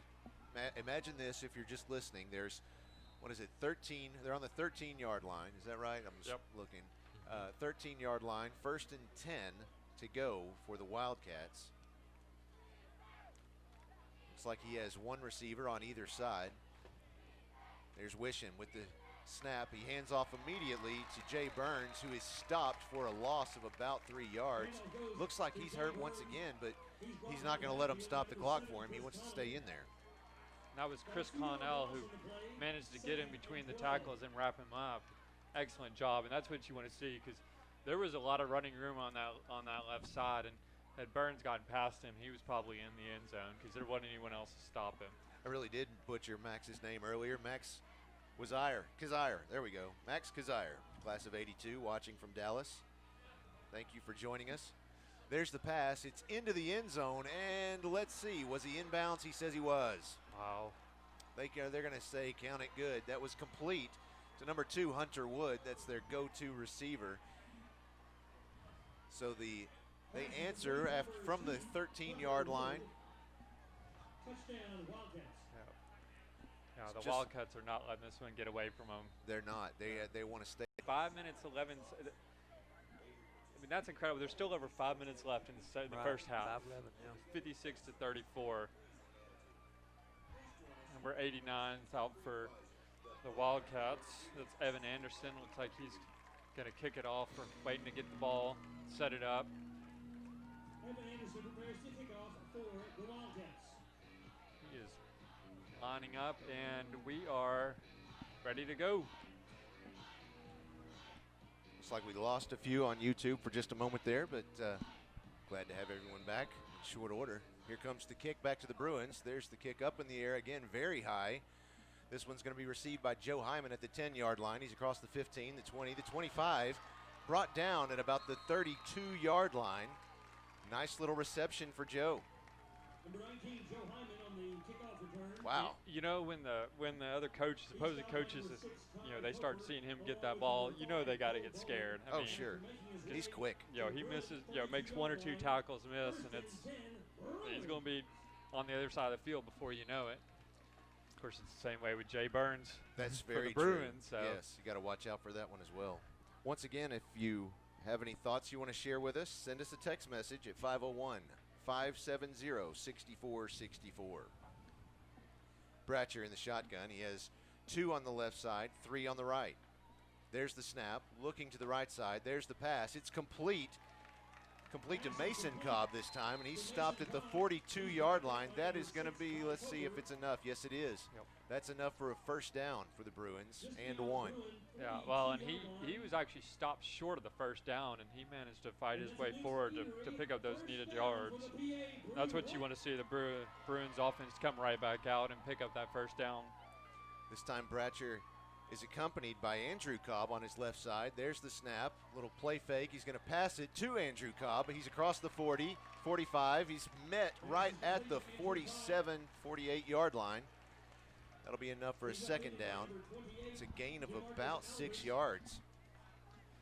And if you find yourself on Twitter, feel free to check in with us there. Use hashtag PA Live. Let us know what's going on. Here's 2nd and 3. Bratcher has the ball. He hands off immediately to Joe Hyman. He scrambles all the way to the left side of the field. I don't think he made any progress, any forward progress at all. A lot of movement, but he just could not get away from that defender who was right in front of him. Yeah, a lot of east to west movement there. But it's like he dodged one defender and another one would be waiting for him. Looking to the sidelines for the play. 20 seconds left on the play clock. Bratcher along with Hyman in the backfield. 3 receivers on the right, 1 to the left. There's the snap. He's looking to the left side. There's the pass. It's up in the air, and it's complete. There's a flag on the play. It's complete to number 21, Jaden Kelly. He made it to the end zone. Let's see what that flag is. It's sitting way back here at the 37-yard line. He was quite open, but they're all marching, running down. Yeah, like they're marching forward. So I was expecting to see a offensive pass interference, but no, looks like they're going to pick it up, and we're going to see what happened here. One is talking to another, but he still let everybody march forward, so I think we're good, yeah. All right. Must have been a defensive pass interference. But he still was able to make it, yes. Passing interference against the Wildcats is declined. Yeah, he was pushing him from the back. All right. Here is Clay James with the point after attempt. It's up in the air, and it is good. And they actually kicked it this time. They did. They were able to get it off this time. So the Bruins, with 3 minutes and 50 seconds remaining in the first half, the Bruins lead 63-34. That's just fun. That's. Are you having fun now, Popeye? Yes, he likes that better. Okay. He likes it. Goodness gracious. I tell you what, let's take a quick break. Can we do that? Let's take a quick break. We'll be right back. You're listening to Bruin Football on PA Live. Pulaski Academy's After School Extras fall catalog is out now. Whether your 3-year-old is interested in dance or your 5th grader likes to play Minecraft, there is an After School Extra for you. There are classes in dance, chess, cheerleading, yoga, sports, Chinese, Minecraft, art, and many more. There's even a secret spy academy, but I can't tell you any more about that one here. For details on this one, and for details on all of the classes, check out the After School Extras fall catalog on Veracross today.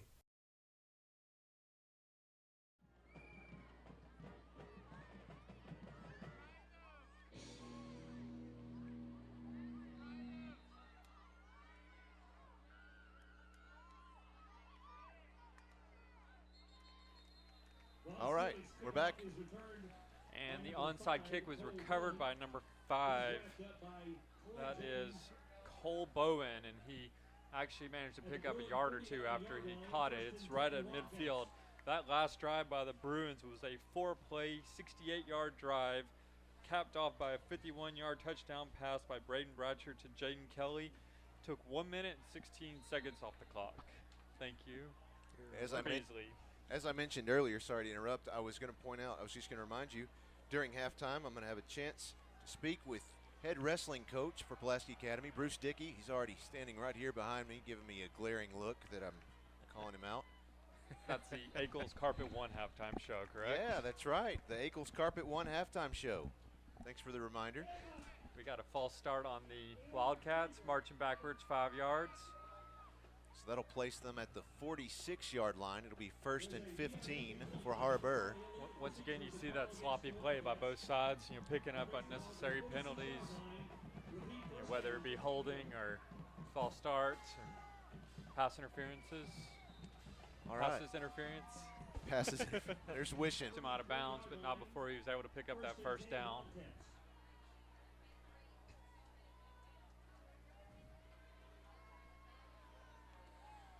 Looking forward to hearing Will Graves. He's going to talk to Coach Kelly just as he's going back to the locker room. There's the snap, handoff immediately to Jay Burns. He runs to the left side of the field, and he is stopped just shy of the first down, I believe.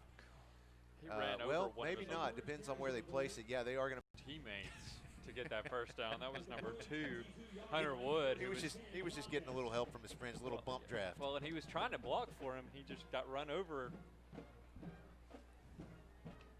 Ray at about the 16-yard line is where it's placed. He lost his helmet at the end of that play. It looks like he's going to have to run off and take a breath. Come loose for a second, but there's a lot of emotions out there, and they are all excited about football season starting. They're all excited about this game. That's Fuda Shinkawa with the stop once again. Well, not only did he make the stop, he contained Burns, and that was one thing. He kept Burns from getting outside, forced him back into the mass of Bruins, and managed to bring him down. This might be the longest drive of the game we've seen. Very well could be.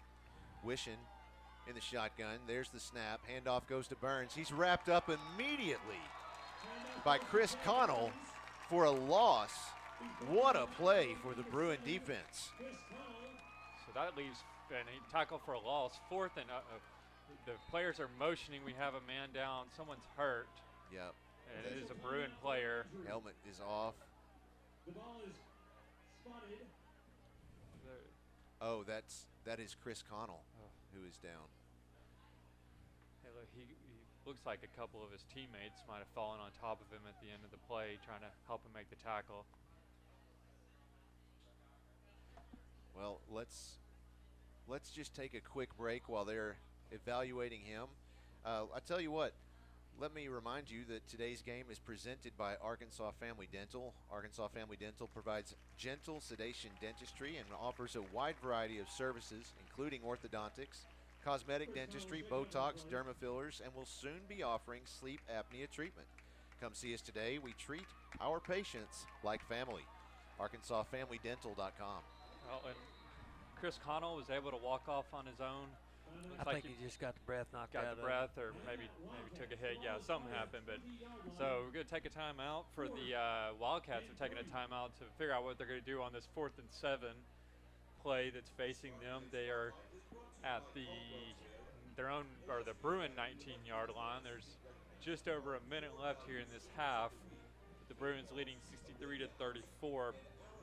Just want to let y'all know we are doing the Bear Claws again this year. That's right.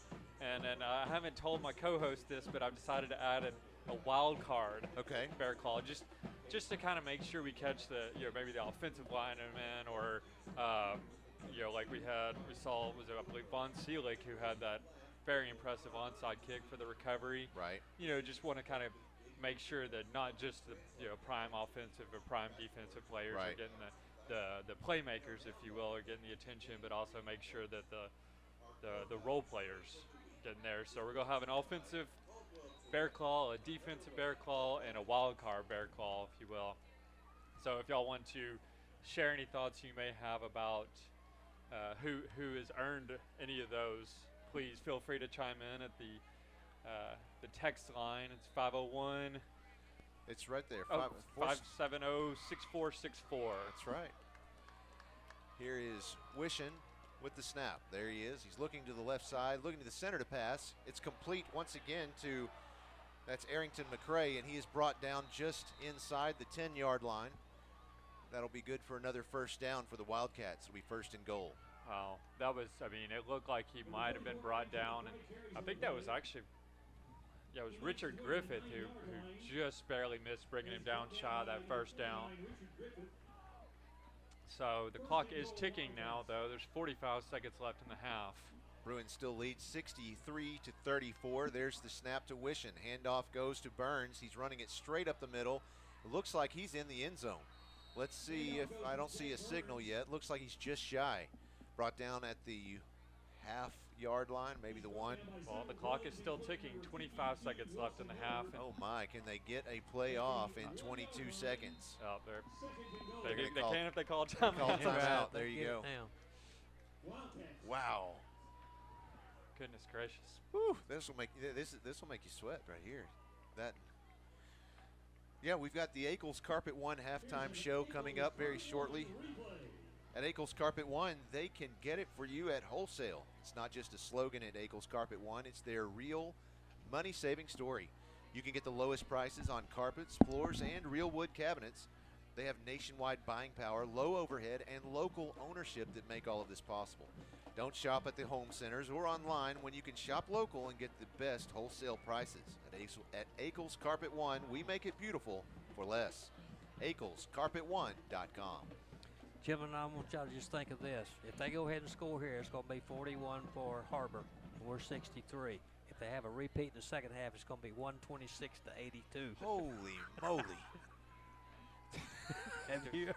Now that's mind-boggling. I don't even know what to say to that. I don't know if the football scoreboard can't go into 3 digits. Oh, goodness. Or can it? Or can it? There we go. Just out there chisel a 1 in front of him.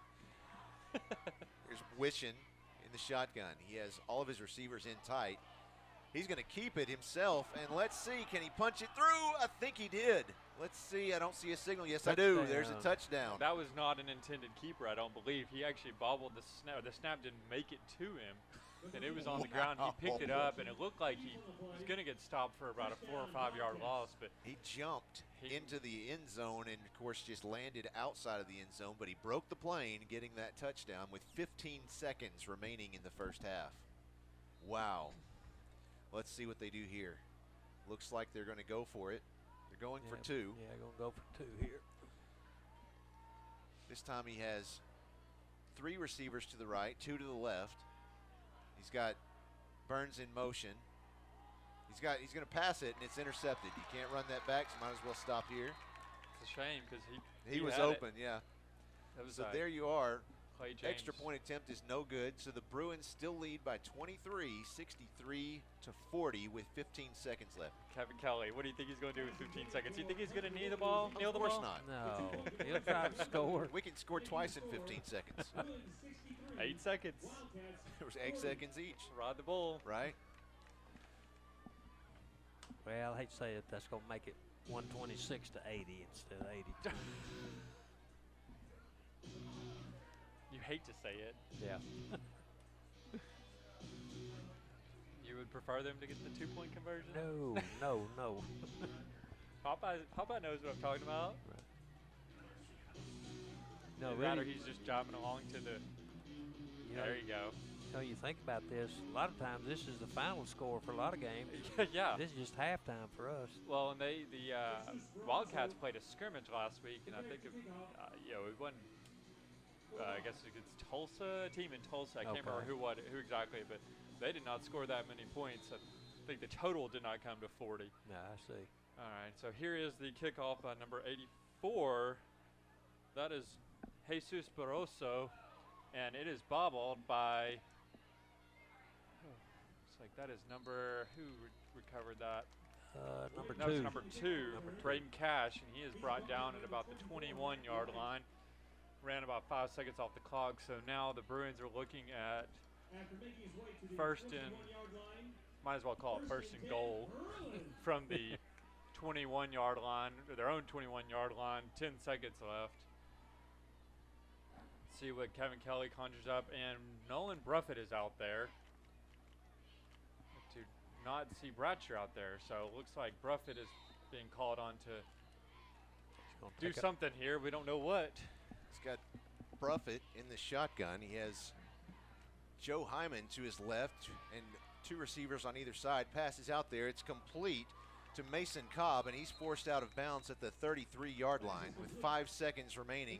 Well, he pitched it to Joe Hyman. We saw that play a few times last year, the hook and lateral. Yep. I think we saw it go for a touchdown a few times last year.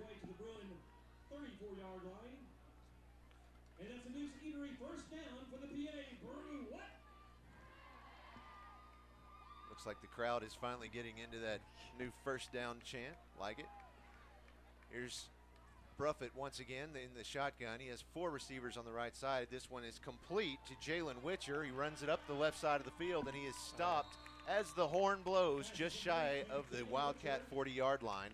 The Bruins leading 63 to 40. Wow, what a game this has been.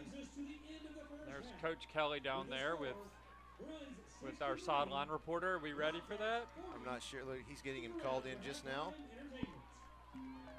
All right, let's go down to the field. Will? Defense gave up a late touchdown. How are you feeling about the energy your team's brought so far? I like the energy, but I mean, our defense got to be better than that. You can't give up 40 points in the first half. Right now, I'm glad our offense is clicking. Braden's having a heck of a game, but our defense has to play better. You can't win giving up 40 points in a half.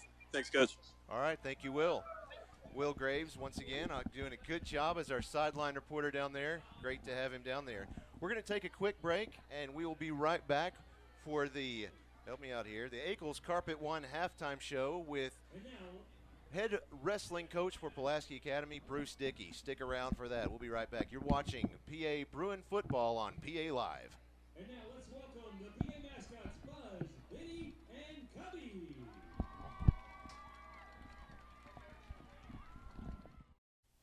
This Friday night's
Let's hear it for the PA mascots.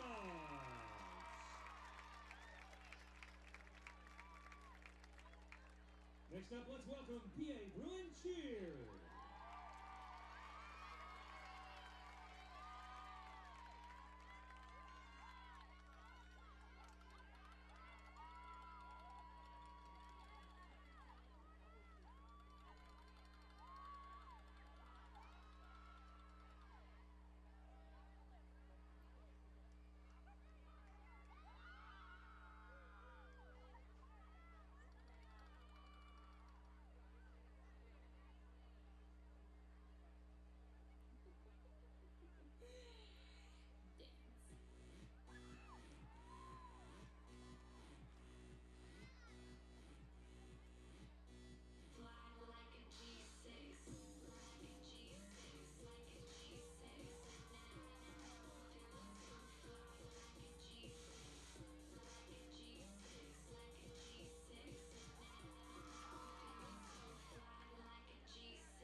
PA Bruin Cheer. And now let's welcome PA Bruin Palm.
brigade is going to play. So we'll be listening to them. They're not going to play on the field tonight. So we're going to go ahead and come back. And we are joined this evening for the Eagles Carpet One halftime show by head wrestling coach at Pulaski Academy, Bruce Dickey. Coach, thanks for joining me. You're more than welcome. It's good to see you again, Josh. You too. Coach, I want to first congratulate you on a championship season last year. The Bruins, of course, won the state championship at the tournament held at the Jack Stevens Center at UALR, and it was not something that you expected, was it? Well, not really. I thought we might be in the running, but I thought maybe we'd have an outside chance.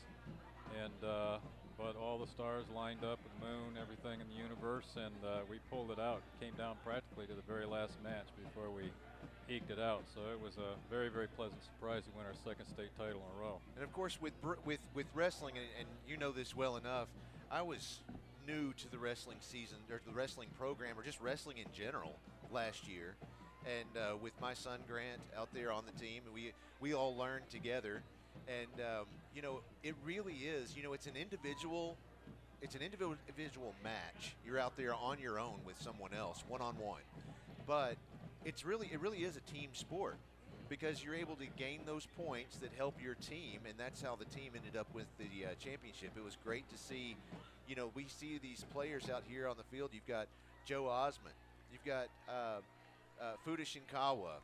Who else am I missing, Coach? We've got Trace Hawkins. We've got Brendan Halpin, Hunter Pye, who was on the team last year as seniors. They've graduated. We had Wesley Coleman, who's now playing for Harding, and playing football for Harding. But he was on the team his first year last year. He ended up taking third in his weight class, right? Yeah, in the state. That's incredible. He even got some offers for college in wrestling, and he told me afterwards, he actually was in tears and said, well, I just absolutely love the sport. I wish I would have started it early. We needed a heavyweight. He just came up one day, tapped me on the shoulder, and said, I turned around, I was looking about chest level, and I looked up at him. He says, I'm your heavyweight this year. He really was a very outstanding athlete and in real good shape from football season, and he just stepped right in and really helped us. We couldn't have won that state title without any one of our kids doing what they did. It was very, very close. So. When you say that he came just from football season, jumped into wrestling, how much do those two sports lend to each other? Well, you know, I always tell people that wrestling is like the center of a circle. It's like a gateway sport to every other. We often say that after wrestling, everything else in life is easy, and there's a lot of truth in that. Most sports don't have any transfer of training from one sport to another. Just because you're a good baseball player doesn't mean you can be a good football player, etc. But wrestling is a gateway sport, and a lot of our football players, I mean, they like wrestling. Some aren't terribly in love with it, but they use it to cross-train for football. I mean, even Lane Hatcher, who wrestled and was a 4-time state champion, was offered at OSU. His real passion was football, and you know, he told me, he says, Coach, he says, I like this, but I really love football. And I said, well, then that's what you need to chase your dreams in that area. He used wrestling to help him in football. And we have a lot of NFL players that wrestled in college and did very well. You hand fight. It's a lot of one-on-one. There's nobody else to work at.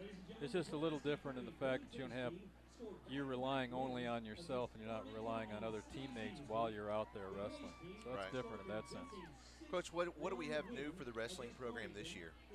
Well, the most pleasant thing is we've got all of our starters back from last year, except for Wesley Coleman, but Trace Hawkins will be stepping in for him at heavyweight. He has a little limited experience, but he has a lot of heart, and I see a lot of improvement already in football with him at this point. Sorry, I was confused there. There was a little bit of noise there in the press box. I wasn't sure what was going on. Okay. So I know that you had mentioned before that you've got a junior wrestling club or program coming up. Tell me more about that. Well, you know, the strength of your program really relies on what you do with your youth. And our youth program has primarily been going through the Bluebird wrestling program headed by Pat Smith. Pat has helped us in many ways. Our kids go over there and they wrestle a couple days a week, and they go to tournaments every weekend or every other weekend throughout the year, and so they progress, and we've been fortunate to get a number of those wrestlers. But what we really want to be able to do is start a wrestling club that's actually wrestling as junior highs, 5th, 6th, and 7th and 8th graders. Where we take our kids and go to tournaments. We'll have 5 or 6 tournaments for them this year, and a regular program right after school. They'll just walk over to the Rutherford Center. We'll be in there with them for about an hour and a half, then parents can pick them up after that. So it's fantastic. So what if somebody was interested in wrestling but they're not quite sure if it's for them? You know, maybe they don't like football, or maybe they do like football but they want to do something a little bit different. How do they know if wrestling is just right for them? Is there a way they can try it out, or can they watch? Yeah, what would you do? they're more than welcome to come out and see how they happen to like it. It's the one unique thing about the sport, just like I tell a lot of the football players when I'm out there working with a lot of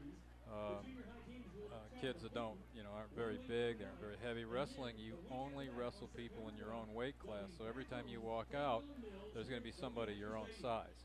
Now, they might be a little taller, someone might be a little shorter and stockier, but they're going to weigh exactly the same. Right. It's not like you're a 100-pound football player and you're lining up against somebody that's 185 pounds. We all know the result of probably most of the time how that's going to be. Right. And so it's unique in that sense. So they can come out and try it, see how they like it.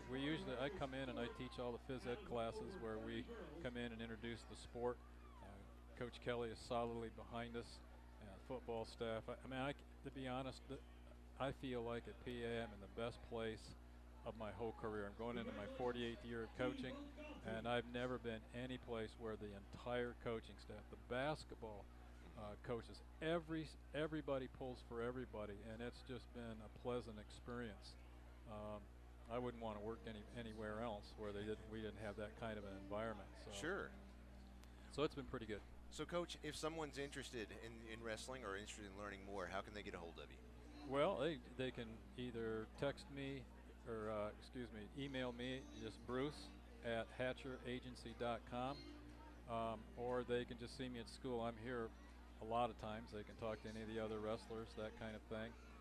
I'll be down in the lunchrooms here probably next week, almost on a regular basis, where I talk to people, individuals, and or they can call me at 501-517-3344, and I'll make sure that I talk to them, or even parents can call me because they usually have a lot of questions too. Sure.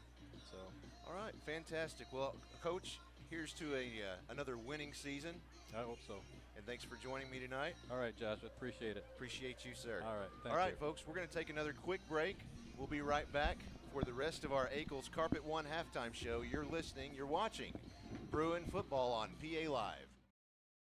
Join us on campus in the Murphy Theater on October 12th and 13th as the theater department presents The Curious Savage by John Patrick. This comedic play is about Mrs. Savage, whose husband recently died and left her with a fortune. Contrasting the kindness and loyalty of psychiatric patients with the avarice and vanity of so-called respectable public figures, it calls into question conventional definitions of sanity while lampooning celebrity culture.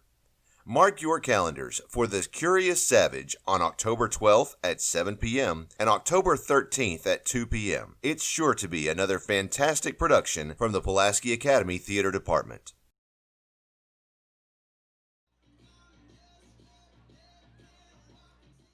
Senior defensive lineman Wilson Miller was selected as the Hatcher Agency Defensive Player of the Game versus Bryant. Wilson is involved in FCA and enjoys hunting and fishing. Upon graduation, he plans on attending the University of Arkansas and pursue a degree in engineering. Please join us in recognizing Wilson Miller, the Hatcher Agency Defensive Player of the Game.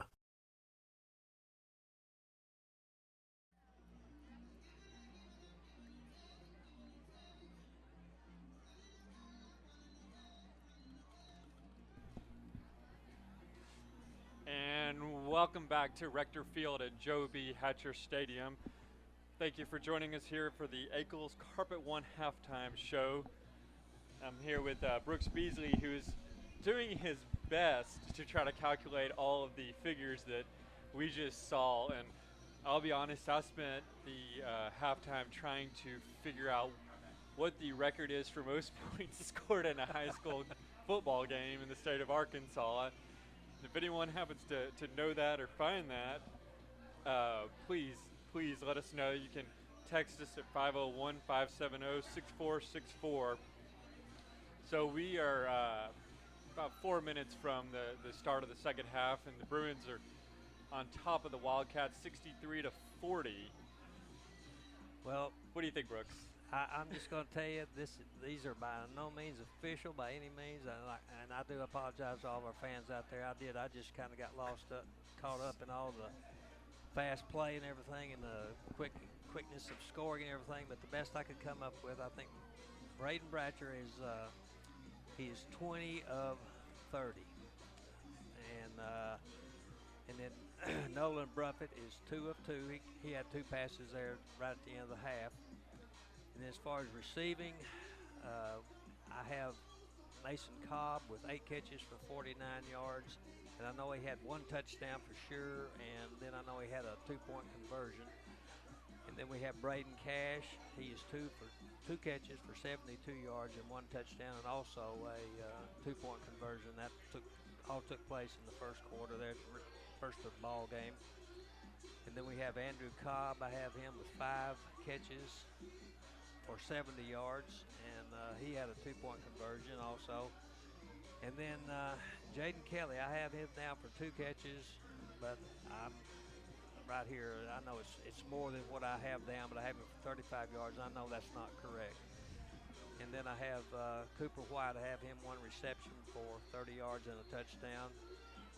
Then Joe Hyman, I have him 2 catches for 89 yards and 1 touchdown. Altogether, I know we have 22 receptions for the first half, and I came up with 345 yards, and that's, like I said, that's the best that's absurd. that I came up with.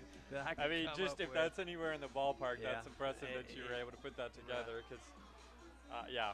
Okay, and then our big rusher in the first half is our quarterback, Braden Bratcher. He has 11 carries for 163 yards. And you'll remember one time he had a 57-yard touchdown run. And then another one for 27 and 15 and 15 and 40. So that's where all of his statistics come in from. And then we have Joe Hyman. I know he has more yards than this, but I have him down for 4 carries and 22 yards. And then Jaden Kelly, he's got 3 carries for 57 yards and a touchdown. You know, he had one of those that was a 51-yarder that he caught or ran. No. I don't know if it's a handoff or actually it's one of those. It could have been a lateral. It could have been Right, yeah.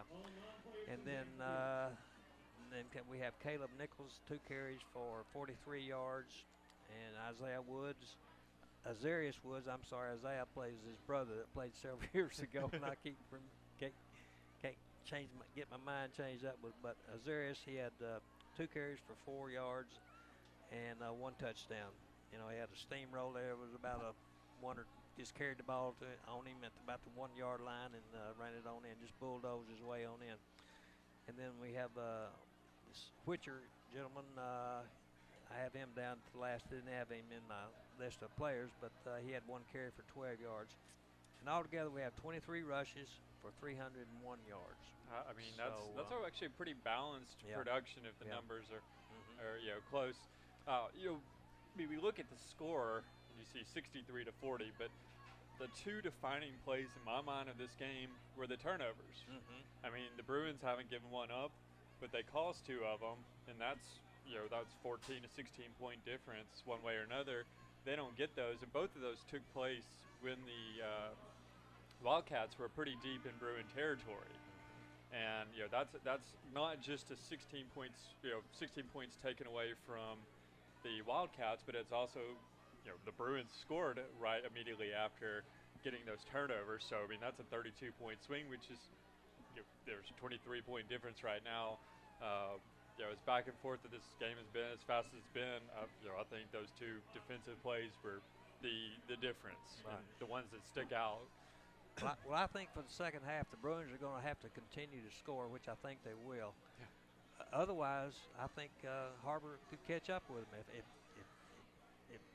the Bruins don't keep the pedal to the metal and keep scoring some touchdowns and not let Har-Ber catch up with them. That's what they're going to have to do in order to win the ball game, I think, because their defense they're playing good, they're playing well, but there seems to be a few little holes there, and I'll be interested to see what the defense conjures up to stop Jay Burns. I mean, that's he has been not just a workhorse, but the heart and soul of that Wildcat offense right now, and they got to figure out something. They did a few times contain him, but the Wildcats managed to find a few other options out there, and I believe it was Hunter Wood.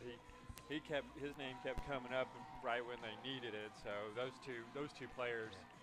Hunter Wood and Jalen. Well, I don't think Jay Burns. Well, I don't think we'll see quite as prolific amount of scoring in the second half as we did the first half, but you never can tell. But it just seems like it always kind of the pace slows down, or the players get tired, the coaches scheme. Yeah, they manage to, and they find a way to stop the scoring as much as we had in the first half, because there's no way in the world like I mentioned before, we can't have 100 scoreboard, like I said, doesn't go that high. But anyway, it ought to be exciting, good ball game, and if Har-Ber gets close to them, it's going to be a tight game. I'll expect Kevin Kelly to pull out all the stops. Oh, sure. Yeah, Sure not that he hasn't already pulled a few out of his bag, but so we got about a minute before the second half starts. So thank y'all for joining us here for the Eagles Carpet One halftime show. We're waiting for our captain and commander here to join us back, Mr. Josh Carroll. He's got his captain's hat on. Welcome back, sir. Thank you very much. We were just wrapping up the Eagles Carpet One halftime show. Why don't you tell them more about it? At Eagles Carpet One, they can get it for you at wholesale. That's not just a slogan. At Eagles Carpet One, it's the real money-saving story. You can get the lowest prices on carpets, floors, and real wood cabinets. They have nationwide buying power, low overhead, and local ownership that makes this possible.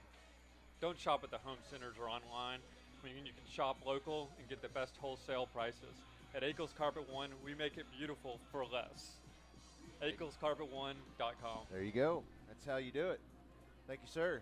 10 seconds left in this halftime. The teams are already out there warming up once again. We've got a long weekend ahead. You got any plans? Oh, Lordy. Planning on trying to watch the Razorback game. Sure. Of course. Try to stay cool, not get too hot. I am hoping that I can make it to. They've got an event down at the Rock City Harley-Davidson here in Little Rock. It's down there by the Bass Pro Shop, and it's of course one of my favorite bands is Bad Habit. Okay. They've got it involves two different PA students and two other students from elsewhere. But I'm telling you, if you love 80s and 90s music like I do, you're gonna love it. It's good stuff. I always try to find them whenever they're at. They've got, it's Jack and Sam Bennett, whose mom is also a teacher out here, Miss Bennett, in the lower school. But it's a fantastic show. It always is. But did we make it an entire half without actually having an 80s or 90s reference? We can't have. No, that's not possible. We have failed our listeners. Well, if you need more 80s and 90s references, I guess they're playing Saturday at 5:30 out there at Harley-Davidson. So come on out. We're gonna try to make it. That's for sure. Follow them on Facebook. You can find them at Bad Habit Little Rock. There you go. There's a kick from Savannah Jones, but it's received at the Bruins 40. What is that going to be? The 49-yard line, I think, is where they're going to place it. It was fielded by Griffin Clampett, again, clamping down on it right there on the ground. That was Savannah Goodwin. What did I say? Savannah Jones. Savannah Jones. Well, she got married at halftime, so you're just going to have to roll with it. Oh, getting some looks from the other room. It's Merritt Goodwin and Savannah Jones now. They took each other's last names. I'm not sure. Let's see. There's the snap immediately to Wishin. He's going to pass it. It's received by Hunter Wood, and he makes it across the 45. He stopped at about the 43-yard line. That'll bring up second down and about 4 yards to go for the Wildcats. 11 minutes, 44 seconds and counting in the third quarter. Bruins up 63-40. And the Wildcats are looking to pick up right where they left off after that last half, scoring a touchdown to bring it within 23 points. Here's Wishin again in the shotgun. Receivers on either side. Handoff immediately to Jay Burns. He's stopped after about a 2-yard gain. It'll bring up 3rd down and 2 yards to go for Har-Ber. Jay Burns, you said it at halftime, and he has really put in his work for this team tonight. He absolutely has. He's, again, much like the rest of his team, looks like he's trying to pick up where they left off. The Bruins looking for a big stop here, 3rd and 2 rather. He's got 2 receivers on the right. He's going to pass to the right side. He's got a man deep, but he's covered up. He's not going to be able to get it. He got 1 glove on the ball, but couldn't bring it in. But it was a clean defense by number, what is that, 80? No, that's can't be. Let's see. Let me see if I can get a closer look there. That's number 20. Braden Smith. Braden Smith doing a good job of keeping him pressured. He didn't get a hand on the ball, but he was able to at least keep the receiver so that he only had a hand on the ball. Yes.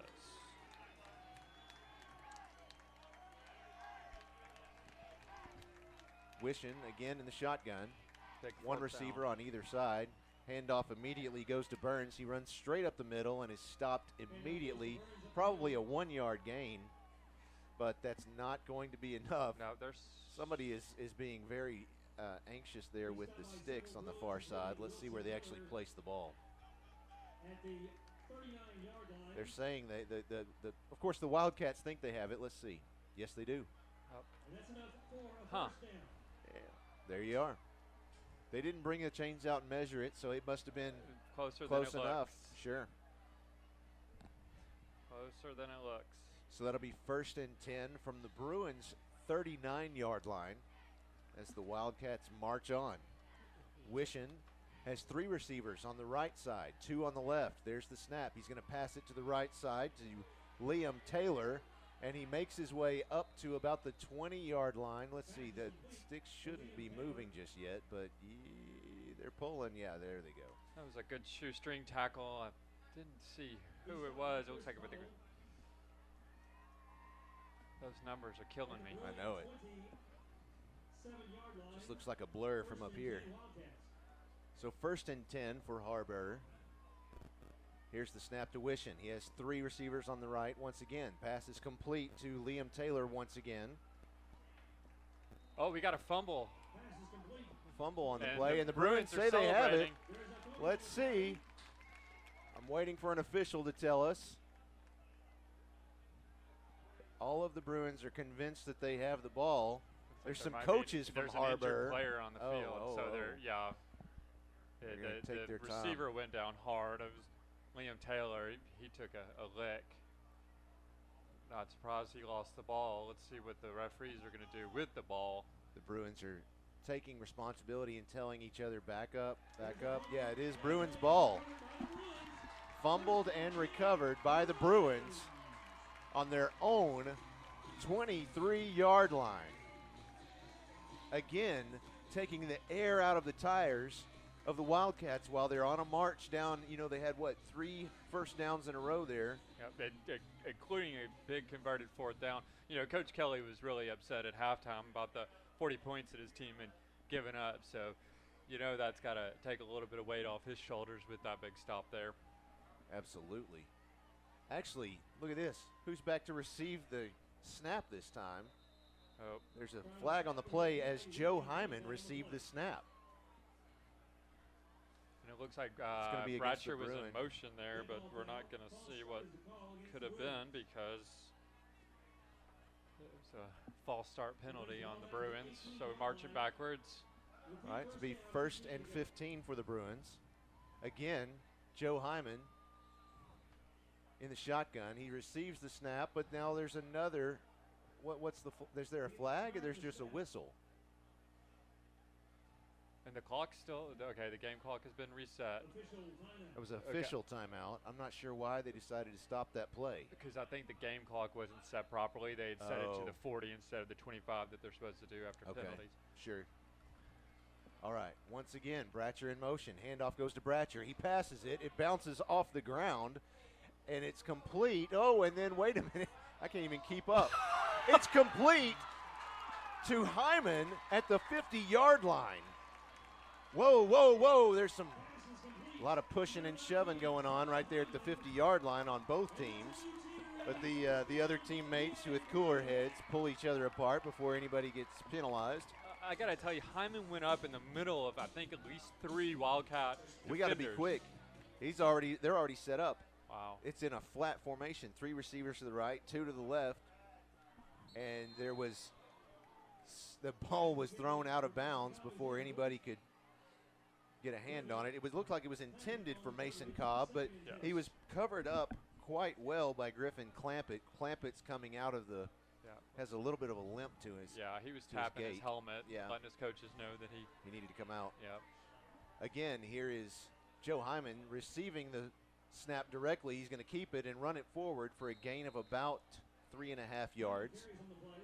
That'll bring up 4th down and about 7 yards to go. Once again, the Bruins are trying to capitalize on that interception. The very first play they come out with was a 4-pass, 3 lateral, 1 pass. That is just 3rd down, excuse me. Bratcher once again in the shotgun. He has 3 receivers to the right, 2 to the left. There's the snap.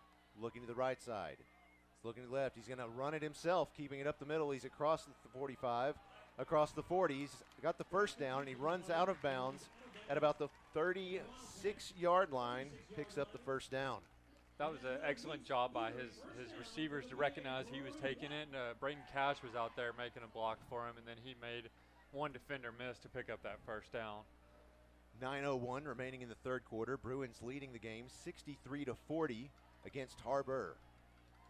There's the snap, goes to Bratcher. A little pass there to Joe Hyman. He makes his way almost to the 35-yard line where he's forced out of bounds by Cole Bowen and Hunter Wood. Yeah, that was an option play. The first time we've seen that out of the Bruins tonight. You know, between Bratcher and Hyman, as fast as both of them are, not surprised to see them pull that one out of the bag of tricks.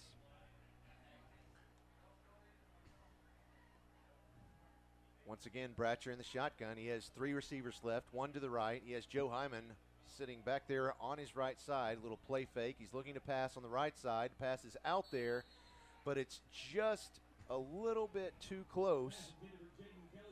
Jaden Kelly was unable to pull that one in. Now Bratcher hesitated. He wasn't sure if Kelly was going to turn or if he's going to keep going, and I don't know if it was a misread or just an underthrow. But here's 3rd down and 10 yards to go for the Bruins from the Wildcats' 37-yard line. There's the snap.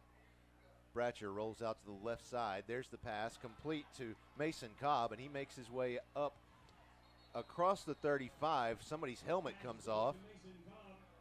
That's Mason Cobb's helmet. Well, and as soon as I didn't catch who it was, but one of the linemen basically gave up his block. Offensive lineman gave up his block, and the Wildcats receiver defenders realized something was up, and it was a bit of an under-screen pass to Cobb there. Didn't produce as much as they wanted. 4 receivers on the right side, 1 to the left. Bratcher rolling to the right. His pass is complete to Jaden Kelly, and he runs out of bounds at just inside the 20-yard line. Looks like they're going to mark this one at the 18, 19.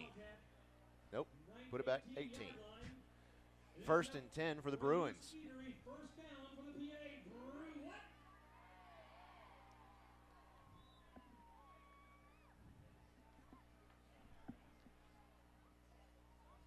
7.5 minutes remaining in the 3rd quarter.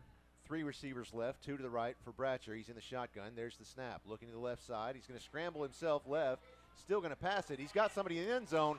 That looked like Caleb Nichols. That was Caleb Nichols. You are correct, sir. Touchdown, Bruins. You won the Guess Who game. Guess who? I like it. There you go. 80s, 90s reference, right? Does he have a mustache? No. Okay. Can't be that guy. Does he have a goatee? No. Nope. Get that guy. Does he have hair? Does he have a cowboy hat? No. No. Does he have a helmet? Yeah. Yes. Number 24? Yes. Yes. Must be Caleb Nichols. 7 minutes, 20 seconds remaining in the 3rd quarter. The Bruins leading 69-40. Here's the extra point attempt.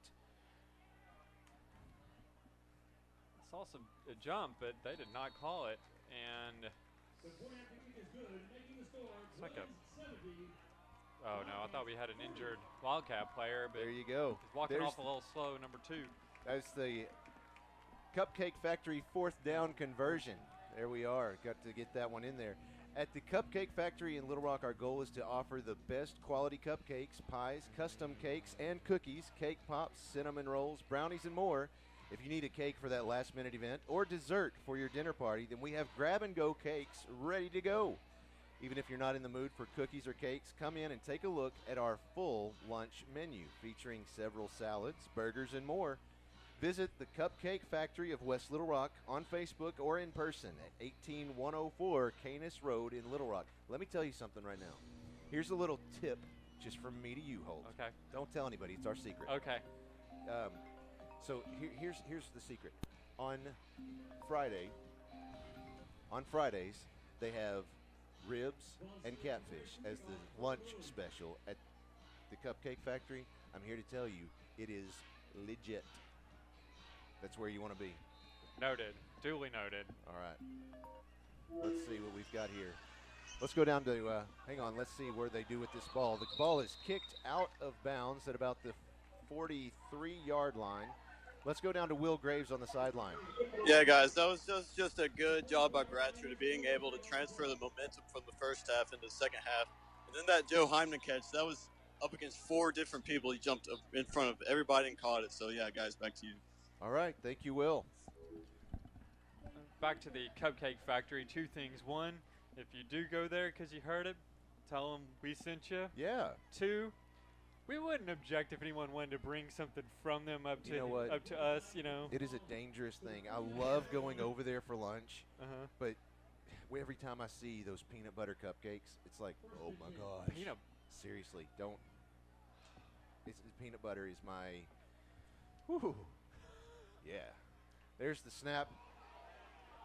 And there's a pass. It is complete to number 44. That's Arrington McRae of the Wildcats.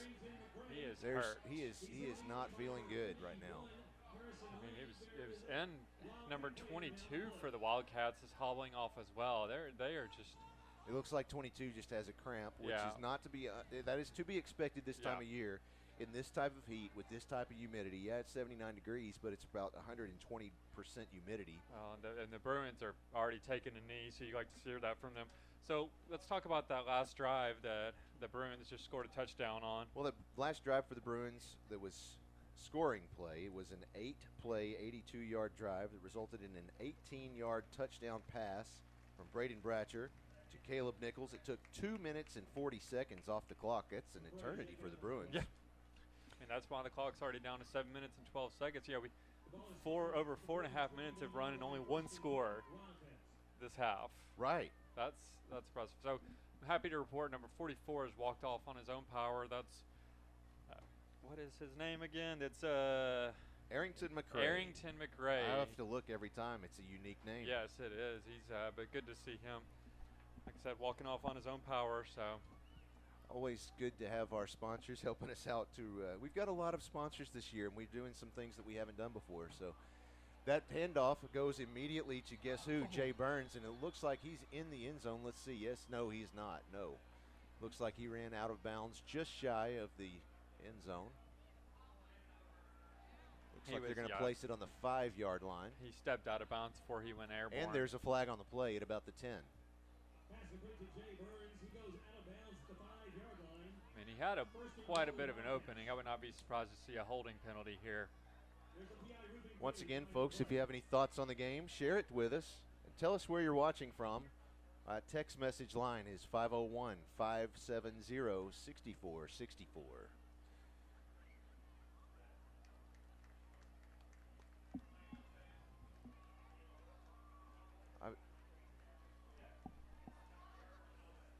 I'm not sure what that one was.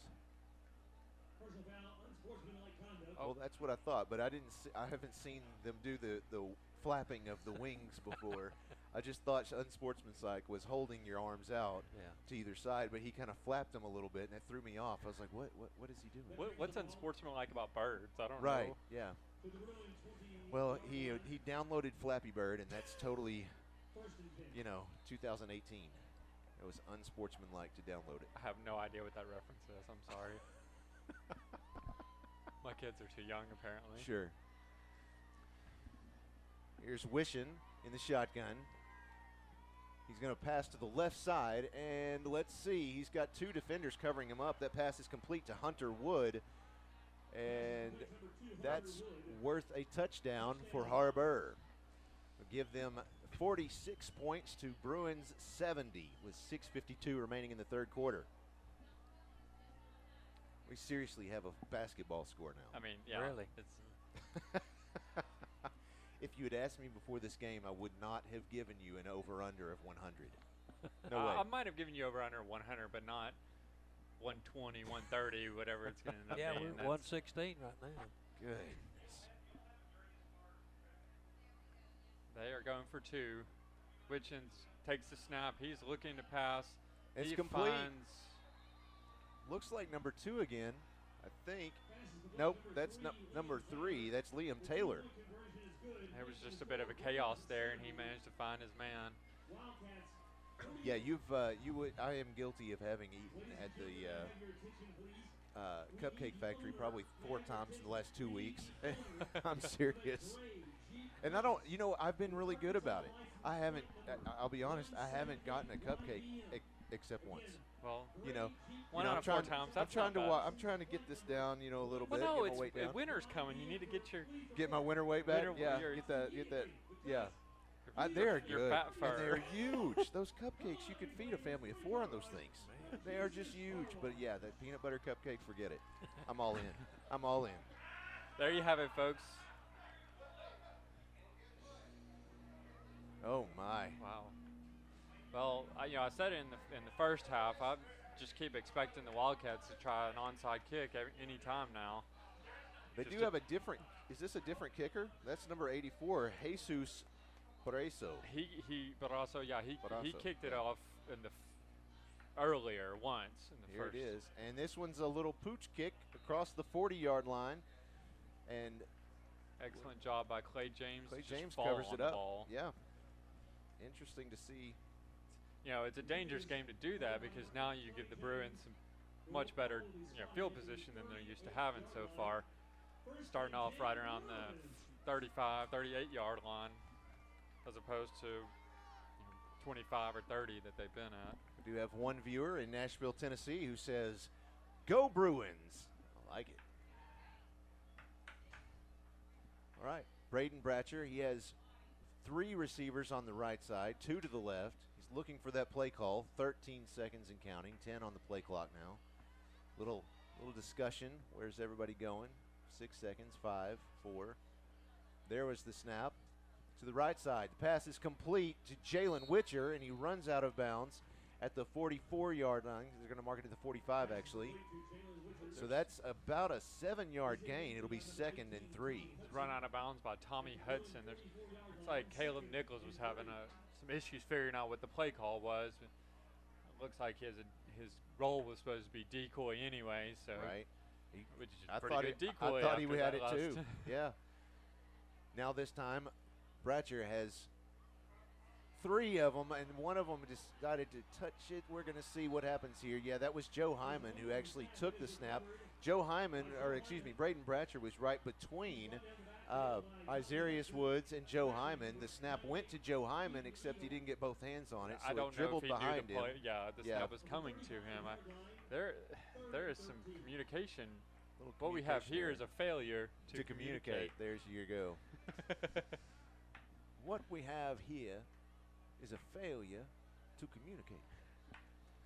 3rd down and about 15 to go, 14. Braden Bratcher has 2 receivers on the left side, 3 to the right this time. There's the snap. Looking to the left side. There's the pass. It's complete to, that's Andrew Cobb. And he's going to drag his 2 defenders across the line to get that first down. Wow. Well done, Mr. Cobb. No kidding. Well done. Yeah, I mean, he was stopped short of the first down by about 3 yards. decided he was going to pick it up himself. He comes off for get a little bit of a break now. Looked like he was dragged to the ground by Gabe Baker and Matt Wright. There's the snap to Bratcher. Handoff immediately goes to Joe Hyman, and he is met at the Wildcats' 47-yard line. It's a gain of about 2 yards. You know, they keep trying to 3 replicate what Jay Burns has done for the Wildcats. Sure. You know, there's been some success, but not quite the I guess yardage of. Well, that's a grinded out kind of game. Yeah. I mean, it really is. You got to get those 2 and 3 yard gains if you're going to play it this way. So here is 2nd and 7 for the Bruins from the Wildcats' 43-yard line. 5 minutes even remaining in the third quarter. There's the snap. It goes immediately to Joe Hyman, and he makes his way. I think he made his way up to the 45. Yep. Yes, he did. Picked up. Oh, they gave him the 39. Wow. Actually. Oh, no. The yard marker gave him 39, but the. We're going to see. Yeah, they kind of split the difference there. It looks like they placed the ball at the 44-yard line. Oh, yeah, I'm sorry, the 44. That's all right. At least you're not an accountant. We've got another 3 in the backfield ready to receive the snap. And Bratcher throws long to. Oh, and it's intercepted. Oh, my goodness. It's intercepted, and he is. The one who intercepted it is number 6. That's Ty Kofer, and he's brought down in the end zone by Mason Cobb, who was the intended receiver. They're going to mark him down at about the 7-yard line because it was forward progress or whatever you want to call it. But that was an amazing catch. I mean, yeah. That's props to that young man. One-handed catch. Behind, like over the shoulder. You know, yes, he had his hand on it at the 7, but I'm not sure he had control of the ball there. Yeah. He didn't? No. It looks like they're discussing that same fact right now. I think they've already decided. Let's see where the white hat goes. The ball will be spotted at the 6-yard line. Yeah, at the 6-yard line, and that's it.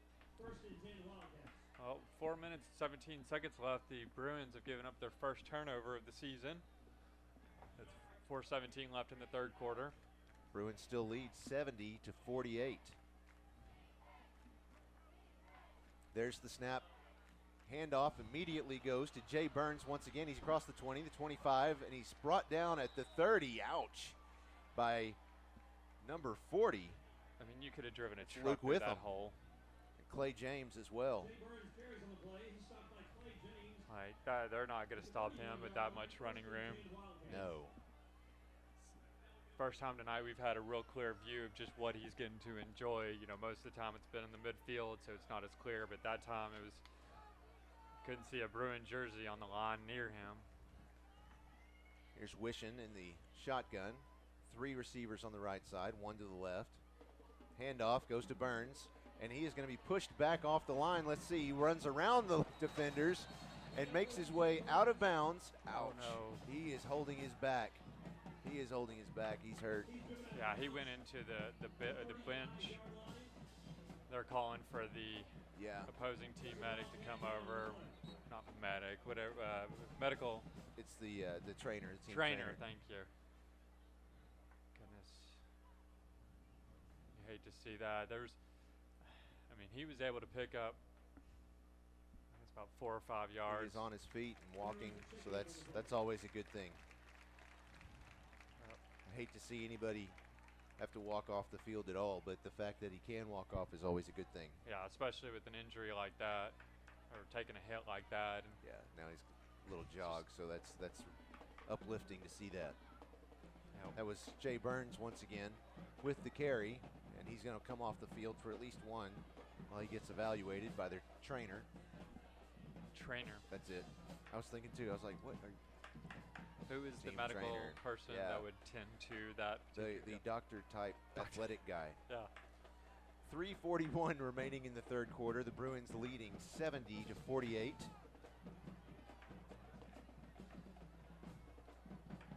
Second and 7.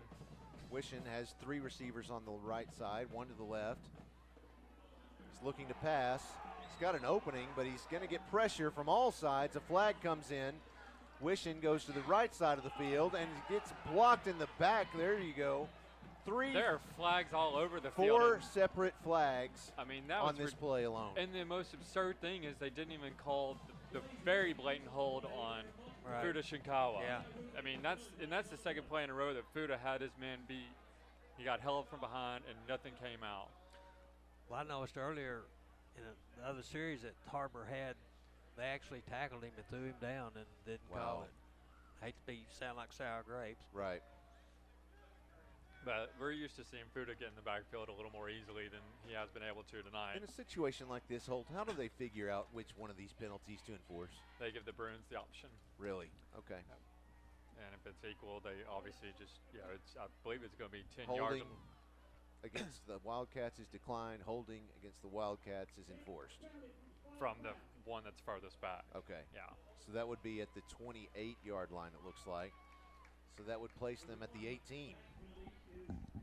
And Kevin Kelly is still having a conversation with the sideline judge. Probably not happy about, probably happy about the flags, but not happy about more flags being thrown. Or what he would like to see, more flags being thrown. But so it'll be second down. And I believe that's 17. Quarter of the field. That's actually 21, 22, yeah, 7, yeah, right, because it's the first down marker is at the 40-yard line. There's the snap to Wishon. Little bumble there. He's going to look to pass to his left side. He's going to keep it, run it right up the middle, across the 25, across the 30, and out of bounds at about the 32-yard line. So that'll be about third and somewhere around 7 yards to go. Nice pickup for a quarterback keeper. I would say as fast as he is, I'm surprised they don't let him run the ball more often. Well, they probably are looking to keep him healthy, and that's not the way to keep a quarterback healthy. Yeah, get running into the sidelines after we. It's good to be able to have that option, but still, yeah, yeah, you're going to get banged up doing that very often. Not that it stops Braden Bratcher. 3rd and 11.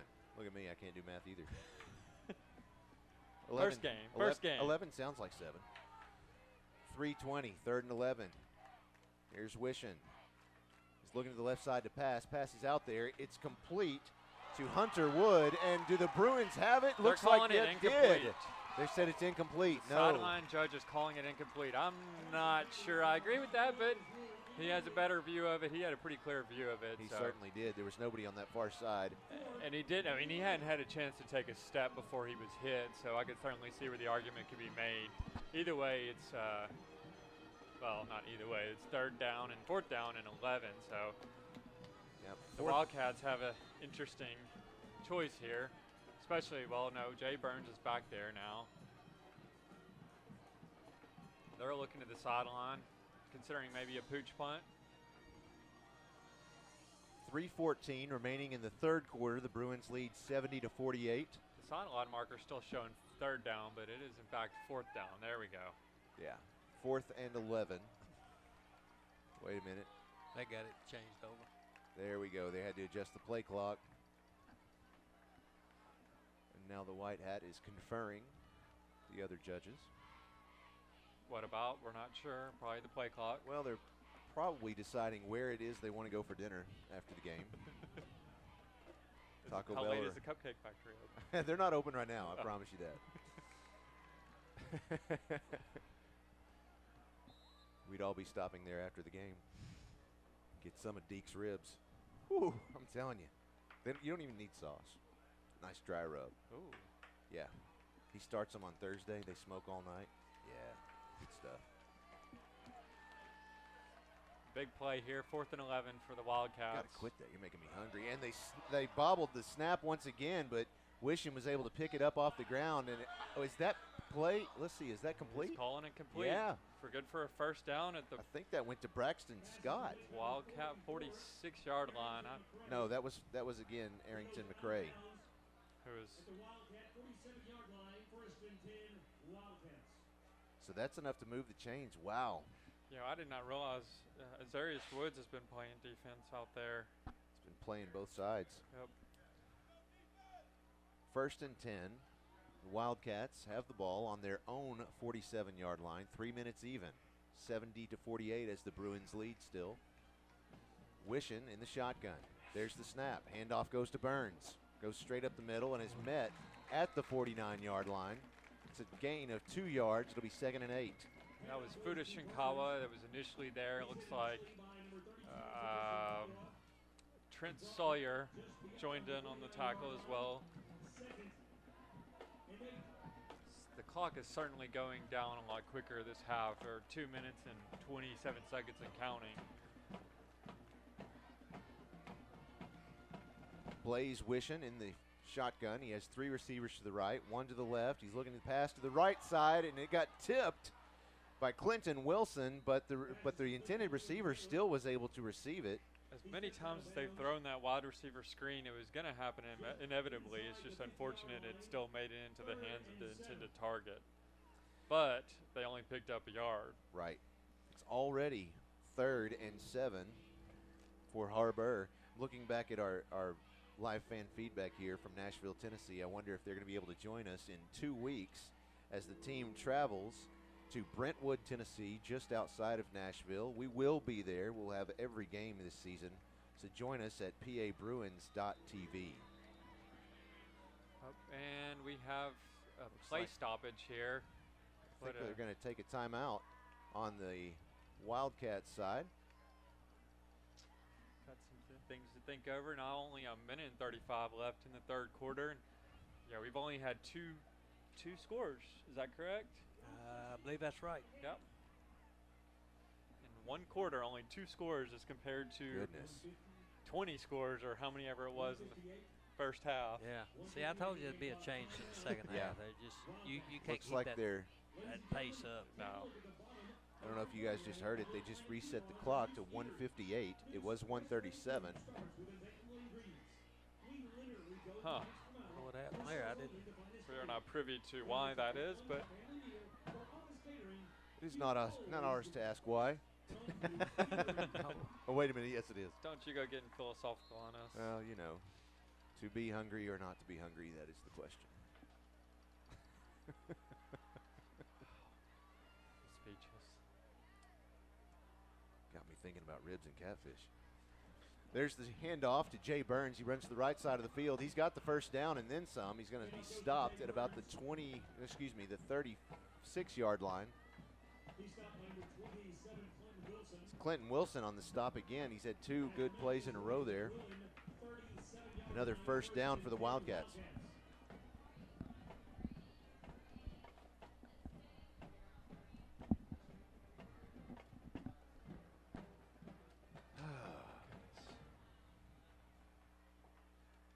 There's Wishon. He has the snap, handoff immediately to Burns, and he's gone. He is off to the races, and he's in the end zone just like that. How do you be like that? A literal 35-yard run? Straight up the middle. Straight up the middle. I mean, quick just trap. may have gotten a finger on him, but that's about it. Well, they are not letting themselves get defeated by that scoreboard tonight. No. 70-54 now. They're inching ever so closer. Well, They're just basically 2 scores down now. Yeah. Well, yeah. A little bit more, but Let's see what they do here. Looks like they're going for 2. Blaze Wishon has the shotgun. He has 3 receivers to the right, 2 to the left. There's the snap. He's looking to the right side. He's going to keep it. He's got a hole. Can he get there? No, he cannot. So they're going to keep the score as it is. The Bruins lead 70-54 with 1 minute and 30 seconds remaining in the 3rd quarter. You know, that, I mean, as many points has been scored, you don't think about it, but that 2 points, that might be a big deal. No doubt. Come near the end of the 4th quarter, they may be looking at that and saying, thank you, Layden Smith and Clinton Wilson, for making that stop. Seriously. So it looks like they have their normal kicker back out there. Number 85. 85. No, that's 89. That has to be I'm sorry, 89. Evan yeah. Anderson. I thought that was from this angle. That does look shoulder like an pad 85. looks like yeah. a 5. Yep. Evan Anderson, who is their original kicker. He traditionally, at least the last, well, every time he's kicked it, it's gone very high. Yep. Come around the 12-yard line. Let's see who catches it this time. There it is, another high kick. even with the lights. Down into the waiting arms of Joe Hyman, I believe, and just bounced off one of the receivers. Runs out of bounds at about the 13-yard line. Yeah, Joe Hyman just lowered his shoulder. It just bounced like dropped. he was a mattress. So didn't get many yards after it, but it still was impressive. He just stayed on his feet. He stays back out there, and the Bruins are starting off at their 19-yard line, 14-yard line. Bratcher's out there in the shotgun. Looks like this time he's going to have 3 receivers to the left side, 2 to the right. He says, spread out a little more, guys. I want you a little further away from me. There's the snap. He's looking to the left side. There's the pass. It's complete to Jaden Kelly. He gets pulled down. I think they'll have forward progress at the 20-yard line. It's a gain of 5. It'll bring up 2nd and 5 to go. I expect to see the Bruins take a shot downfield here. They've been kind of nickeling and diming and picking up 5 yards, 6 yards as they can. I expect them to take a shot deep. There's the snap to Bratcher. Little fake from Joe Hyman. He's going to run to the right side. He's looking to pass. Nobody down. Oh, did he catch that? No way. No. It was it drifted just a little bit out of bounds. It looks like he was trying to get it into the waiting arms of Braden Cash, but he couldn't keep that one in bounds. Well, and he was under a lot of pressure. Yes, he was. They were both Bratcher and Cash. Yeah. They had him well covered. Had guys on top of him. So 44 seconds left in the third quarter. Bruins looking to widen the gap here.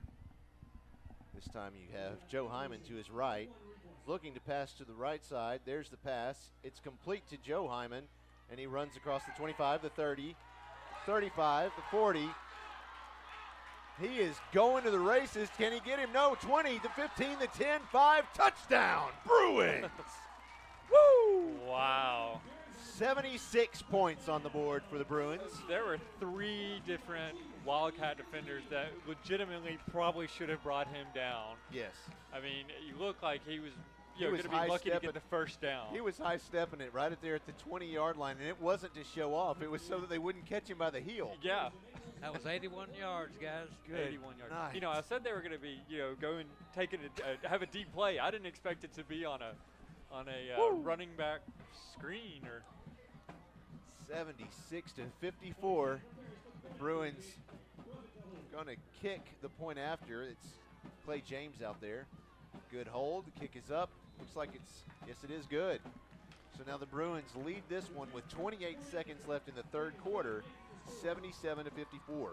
Well, one thing that caught my attention on that is it looked like there was actually a little bit of, just for a split millisecond on the part of Braden Bratcher, because he looked like he was confused. He was expecting Hyman to be in a certain spot to throw it to him, and he wasn't there, and then he found him, and he threw it to him, and the rest was whatever. Off to the races history. Yeah. He was moving. Okay, gentlemen, I'll read this one. Go for it. All right. Do it. I got to get one in tonight. Yeah. That was a 4-play drive. It covered 86 yards. It was an 81 TD pass by Bratcher to Joe Hyman, who's a sophomore. Yes. Excellent addition to our team this year. And that scoring drive took 53 seconds.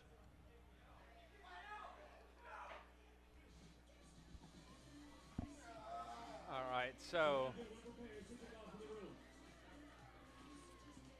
Not sure what's going on next door. yeah, everyone's wound up. I'm telling you.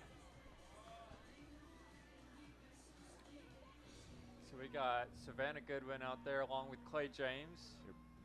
They've been doing this all night where one of them, they set up on either side of the ball. You have to guess who is actually going to kick it. So Savannah is actually walking along the 40-yard line where she's placed the ball upright on the tee. She looks like she's going to kick, but so does Clay James.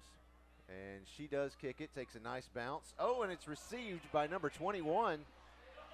That is Griffin Clampett. And he took off down the sidelines, was able to get to about the 16, 15-yard line in Wildcat or Bruin territory. His helmet came off right as he was running out of bounds there.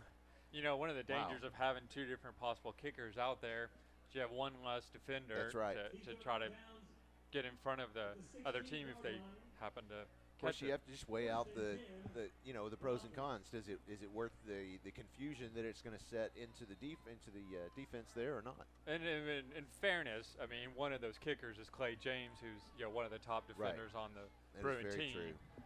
But still, he has to stay in the midfield and not out there on the sides where he can make a difference. Witcher is in the shotgun. He has two receivers to the right, one to the left. Little fumble again, but he picks it up and he runs with the ball, and he's out of bounds at about the 13-yard line, I believe. Looks like he's forced out of bounds by Fuda Shinkawa. Yeah, Fuda's been looking to get a tackle in tonight. I mean, he's had a few, but he hasn't had a solo one or one where he was able to chase down the quarterback. And I know he's feeling better about himself, but finally able to get his hands on him. That's the end of the third quarter. And I'll tell you what, the Bruins have, they're not showing out. With 77 points on the board, you would think that they're like running away with this thing. Nope. But they are absolutely not, Not at because all. the Har-Ber Wildcats came to play. They have revenge. They have a taste of blood in their mouth from last year. They got their lip bloodied, but I tell you what, they came here to win tonight. And going into the fourth quarter, they've still got some heart. They still do. They absolutely do. They want it. They want it bad. So they're it's 77-54. The Bruins lead.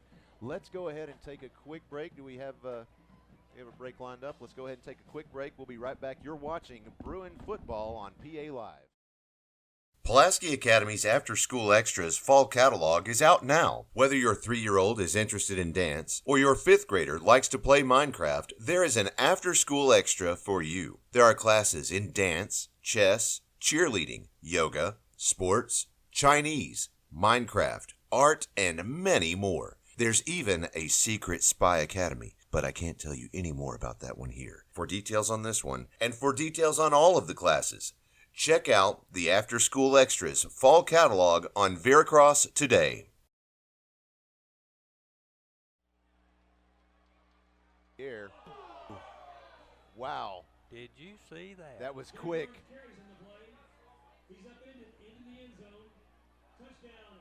Okay, so what Our jaws are on the floor a little bit right now. I'm sorry.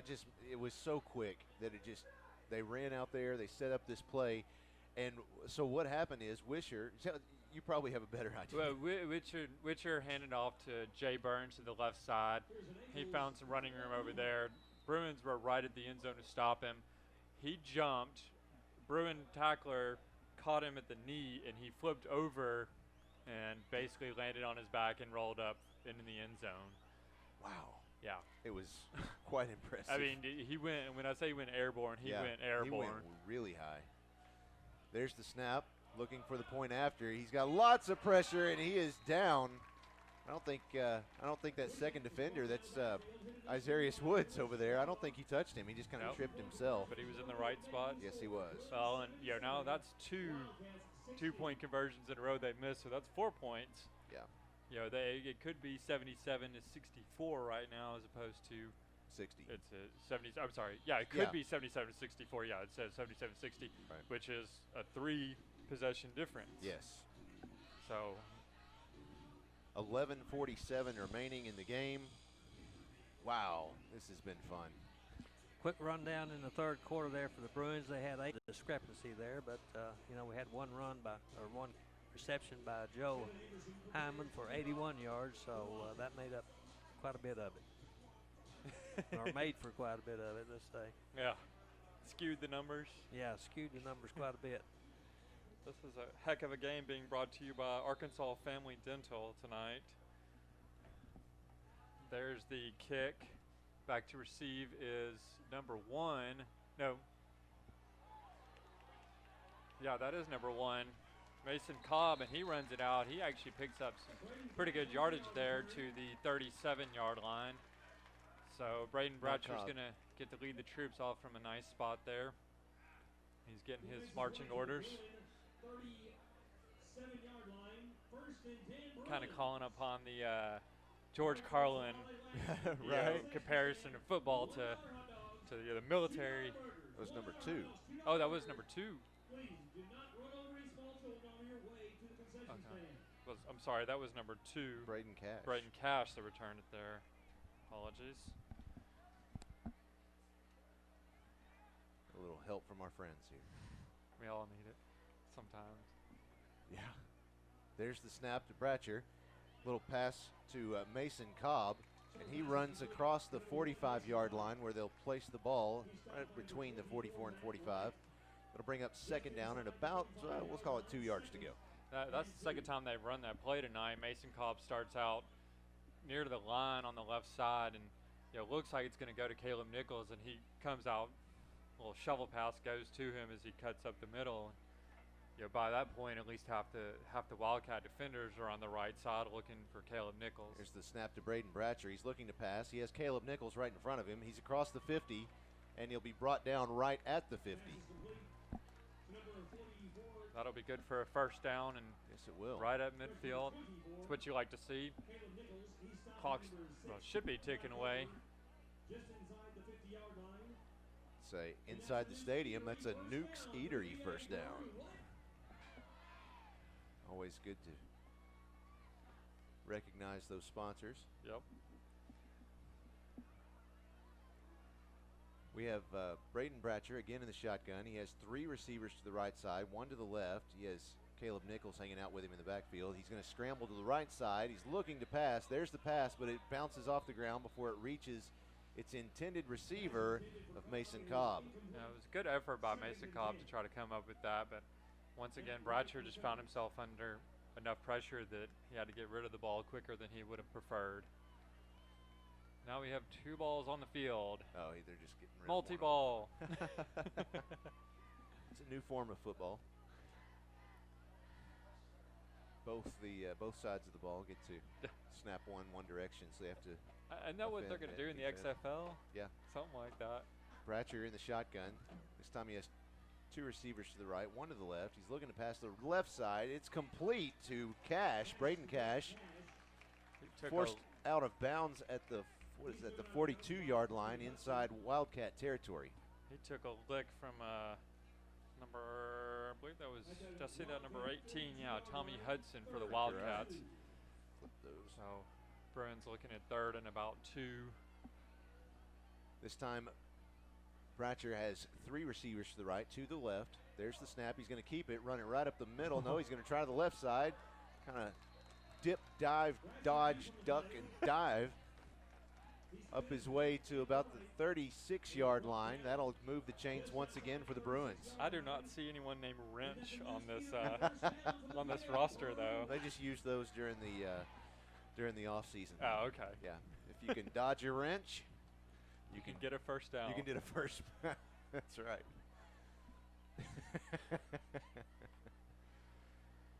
Bratcher again has 3 receivers to the right, 2 to the left. There's the snap. He's looking to the left side. Still looking. He's going to pass a short pass off to Miles Marotti, who makes his way up to the 23-yard line, I believe.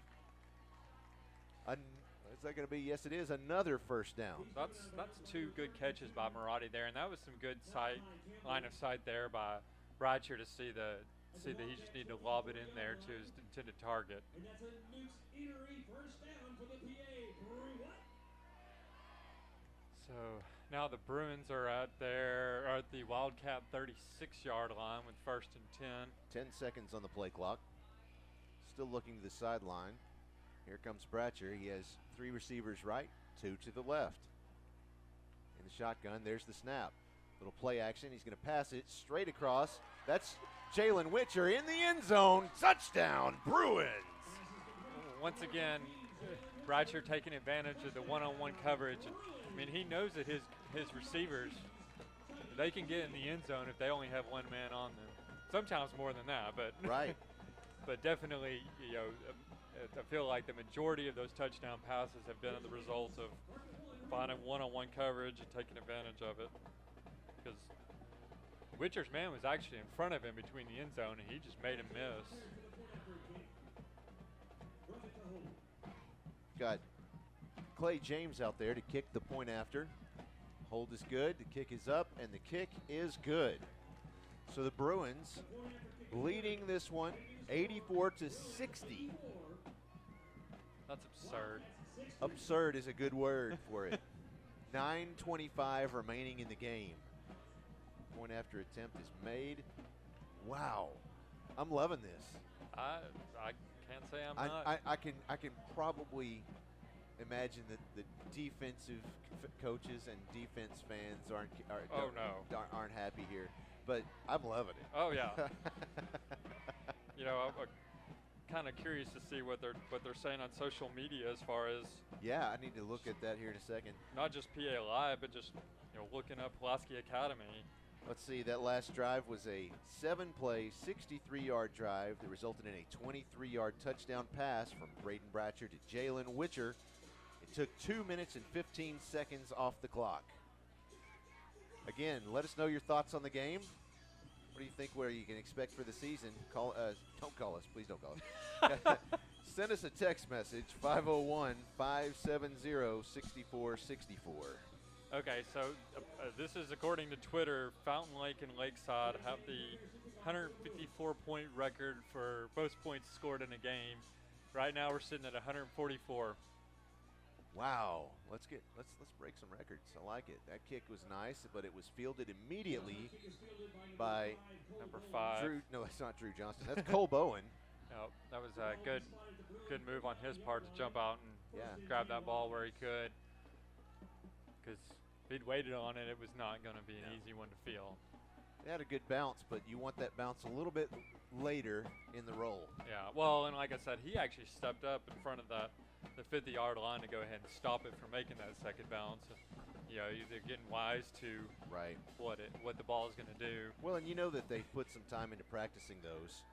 Well, that and they've had a lot of practice tonight. Right. It's what, 12 scores, 12 times they've. Looks like the defense is kind of sharing some secrets with each other. Here comes Wishin, another botched snap. He's looking to pass. He's got a receiver out there. It's complete to Liam Taylor, and he's brought down at the Bruins 41-yard line.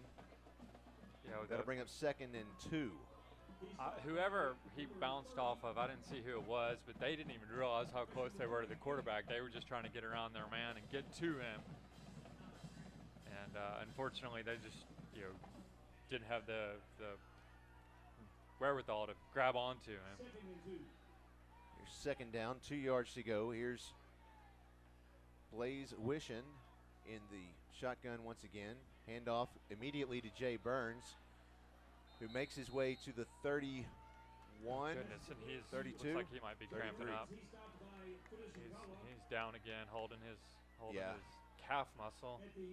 You know this heat has to get to him, especially this late in the game. It's not unexpected. It happens every year. Especially as much running as he's been doing. Sure.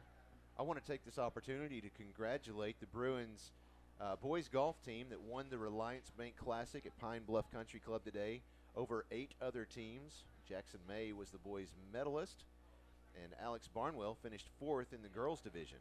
Congratulations to all of the. Yeah, we want to make sure we mention our camera folks. Absolutely. We've got lots of different students out here. We have mentioned Popeye several times looking at us like a goofball in the window. What grade is Popeye at? I don't know. I think he's still in pre-K. But we've got lots of great students out there doing an incredible job for us every game, and we want to make sure we thank them for their work.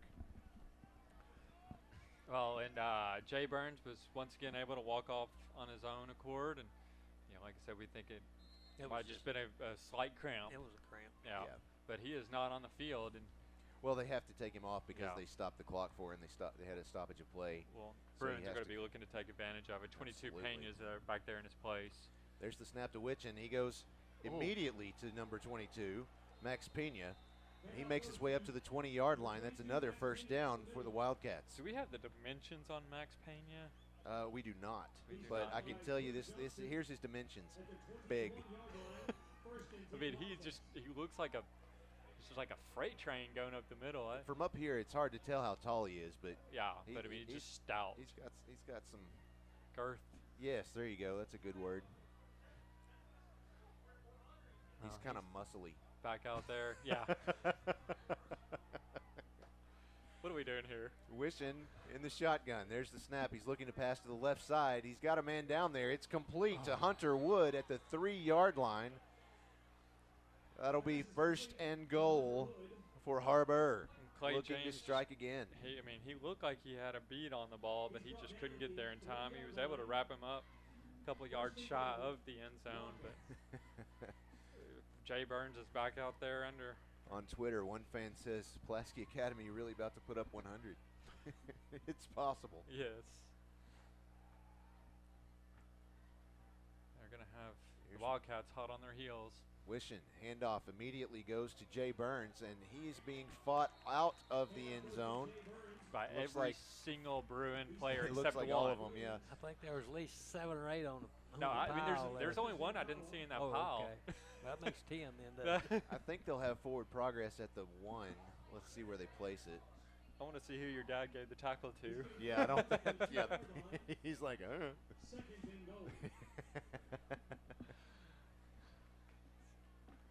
Second down and goal. 6.5 minutes remaining in the game. The Bruins lead 84-60. Wishing again in the shotgun. He hasn't played under center the entire game. Nope. Man in motion. He has 2 receivers to the right. Handoff. Nope. Play fake. He's looking to pass, and it's caught by Max Pena. He's in the end zone. Wow. Nifty little play by them 84-66. Wildcats. Pena started off on the right side, kind of behind the right tackle, and then he just kind of mirrored Witchen's movements to the right side or the left side and found himself some open room. So they are going for 2. I can't say I blame them. Nope. They've got to make a move if they're going to stay in the game here. Well, this is the difference between a 3-possession and 2-possession game. There's the snap. He's looking to pass. He's got a man in the back of the end zone, and it's complete, I believe. He got hit so hard his helmet came off, and yes. But he held on to the ball. He held on to that ball, and he was in the end zone. That's the second time. That was received by Arrington McCray. He'll have to come out for one play. That's the second time. How many helmets have come off tonight? He's lost I don't remember his seeing twice. that this many times in the entire season last year. Yeah, that's it's that same player's lost his twice, and then one other player for the. I want to say maybe Hunter Wood lost his for the Wildcats, but yeah, we didn't see much of that. Bruins lining up to receive the kickoff. Looks like 89 Evan Anderson out there to kick, so they do not have, I believe it was 40. Who was the Jesus? But also number 84 is not kicking it. He was the one that did the little burner kick earlier. Here's Evan Anderson. A little deeper kick than he has done so far. It's received by Caleb Nichols, and he slipped. Ouch! He was trying to make a move as the defender approached him, and looks like he just. I don't know if he was trying to make a move or he just figured, why not? I don't want to get hit. Yeah, I mean, he wasn't going anywhere. There were 3 defenders waiting for him. He came down. They'll place the ball at the 17. That's where the Bruins will take possession. 6:09 remaining in the game as the Bruins lead 84-68. That's right, you heard it. 84-68. I still can't get over this basketball score. You know, if Evan Anderson, if he could kick that ball another 10 yards, he's guaranteeing himself a spot on a roster at Division I because he's put it so high and so far. And we have a call from the sidelines. All right, let's go to Will. Yeah, we've gotten a text from Blaine Hatcher, former PA Grant, and he said, best of luck this season. I know y'all will get it done. So there you go. All right. Blaine Hatcher. Bratcher's pass is complete to number 1, Mason Cobb, at the 21. Let's see if they place it. Yeah, I think they're going to put that at the 22, actually. Yep. So looking at about 2nd and 5. More importantly, that clock is now ticking down to 5 minutes and 45 seconds left in the 4th quarter.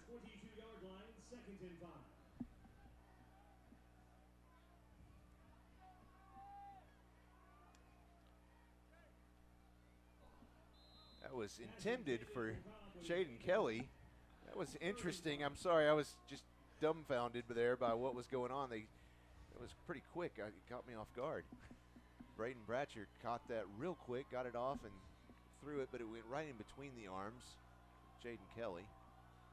This time again, they have 4 receivers to the left side, 1 to the far right. So a couple of big plays coming up here. 5.5 minutes. There's the snap. He's looking to the right side. He's still looking, going to run to the right side. He's got a pass out there. It's complete to Jaden Kelly. He's at the 30, the 35. Runs out of bounds at the 37-yard line. Yeah, so 37. That'll move the chains for a first down for the Bruins. It's a good job by Bratcher, just being patient, waiting for the play to develop, and then he found Kelly out there and open in the flat, and Kelly was able to pick up that first down and then some. And Bratcher's come off the field, and he is, they're looking to the sidelines. Look like Jalen Witcher is going to be out there. There's some confusion. Quite a bit. Looks like we saw this a bit last year. Except 2 receivers left, 1 to the right, and said they didn't. The coaches on the far side don't like what was set up. So did they call us? I think they're confused about the clock isn't going down. They are pointing at the clock. You're absolutely right. So while they're figuring it out, we'll go ahead and tell y'all the setup that the Bruins have on the field. It's Mason Cobb, Darius Woods, and who is in the middle there? That's Caleb Nichols, I believe. Let me see. It's hard to see it from here. No, that's Jalen Kelly. Okay, so Jaden Kelly's the middleman. Cobb is on his right and Woods is on his left. Now, last year what we saw a lot of was Cobb taking the direct snap in the middle, right, with Kelly and Woods on either side of him. So I guess they've switched up the rotation here. And then they have 2 receivers left, 1 to the right. Yep. Let's see who receives this snap. It is Jaden Kelly. He's going to run across the 35, across the 40. He's still on his feet at the 45, and he's pulled down at the 47-yard line. Let's see where they place the ball, because that is right at, let's see. No, that's going to be second.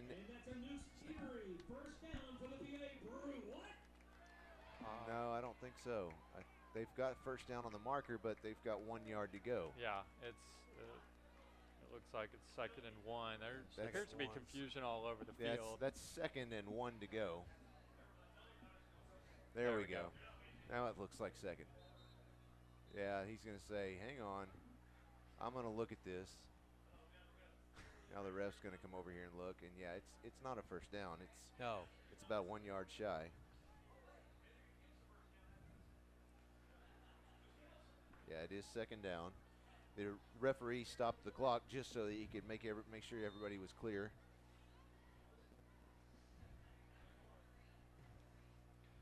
So looks like that same trio back there is going to be back out there. Mason Cobb is actually in the the shotgun with Woods and Nichols on either side of him. I'm sorry, Woods and Kelly on either side of him. He takes a snap. He's actually looking to pass, and he bombs it to number 25, and that is a pass interference. Yes, as he is. had a clear line on it.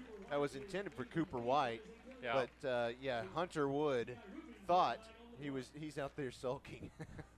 But no, he is. That was passing interference all day long. Yeah, that was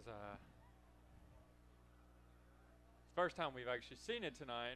I think maybe the 2nd time, but it was pretty clear, pretty blatant.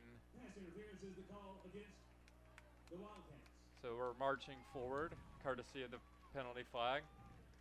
The Bruins are at the 39-yard line of the Wildcats, looking to the sidelines for the play with 4 minutes 22 seconds left in the game. I'm hearing from some of our viewers that you can't see the score. Sorry about that. We're going to work on that. Gives us a little bit of room for improvement, but again, we'll keep giving you the score. The score is a lot to even more. Right. Bruins leading 84-68 with 4:22 remaining. Looks like Mason Cobb's going to receive this one. He hands off to Isarius Woods. He's got 3 defenders on top of him at the 38-yard line. He's pushed backwards. It's going to be a gain of about 2 yards. He's 2nd and 8. You know, it's unusual to think about the Bruins running the clock out, so to speak, but that's definitely what they're looking to do at this point. It's, you know, the under 4 minutes, and they are lining up. You know, I kind of almost expect them to let the clock tick down quite a bit more. It's 15 seconds left on the play clock.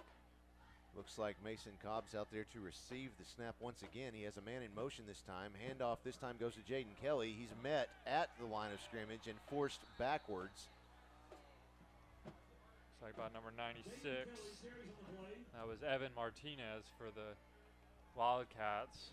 So now we're at 3 minutes and 25 seconds left in the game. They're going to mark forward progress ending at the 42-yard line. It'll be 3rd 13. Bruins looking at the sidelines. The play clock ticks down. We're at 15 seconds left. Probably need to hurry up and get something in action. Bratcher is back out there to take the snap, but they're going to have to call a timeout. I don't know.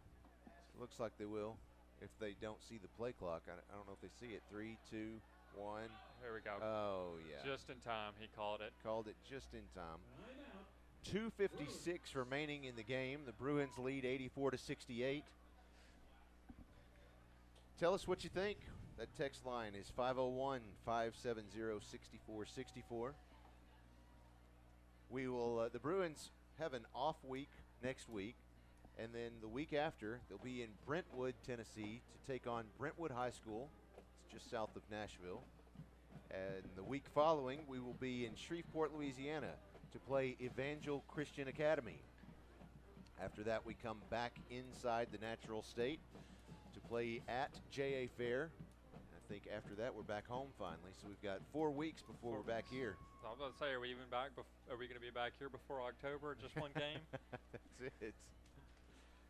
Oh, there we go. Thank you, Brooks. Yeah, we've got J.A. Fair. Yeah, we are not going to be back here till October. Oh, you're right. Yeah, at Little Rock Christian. And then Maumelle finally back at home on October 11th.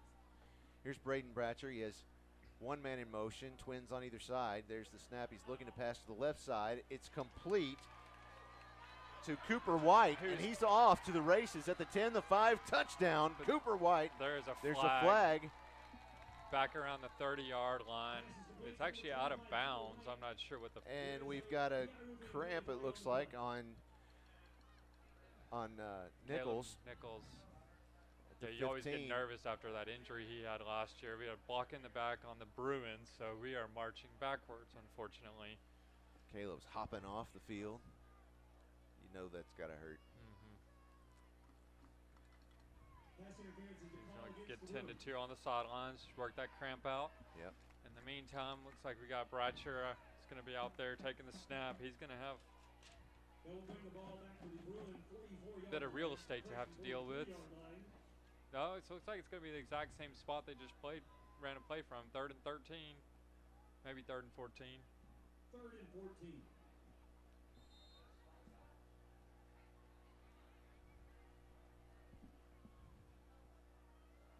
2 minutes, 46 seconds left in the game.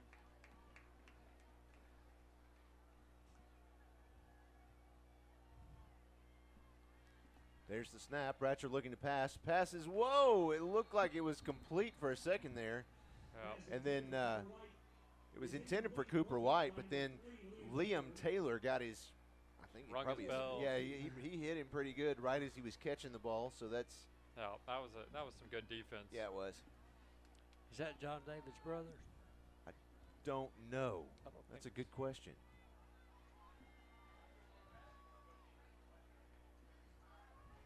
We'll have to look into that.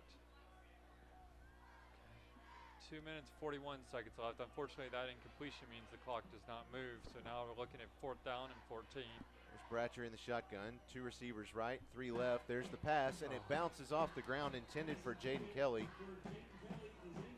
So it's incomplete. So the Wildcats will take possession on their own. What is that, 48? 48. 44? Yeah, Bratcher he was rushed. Didn't have as much time as he'd like and had to try to put the ball there where he couldn't. This could get exciting, guys. Could get. It already is. Yeah. It'd be 2 minutes, 36 seconds left. two possession game.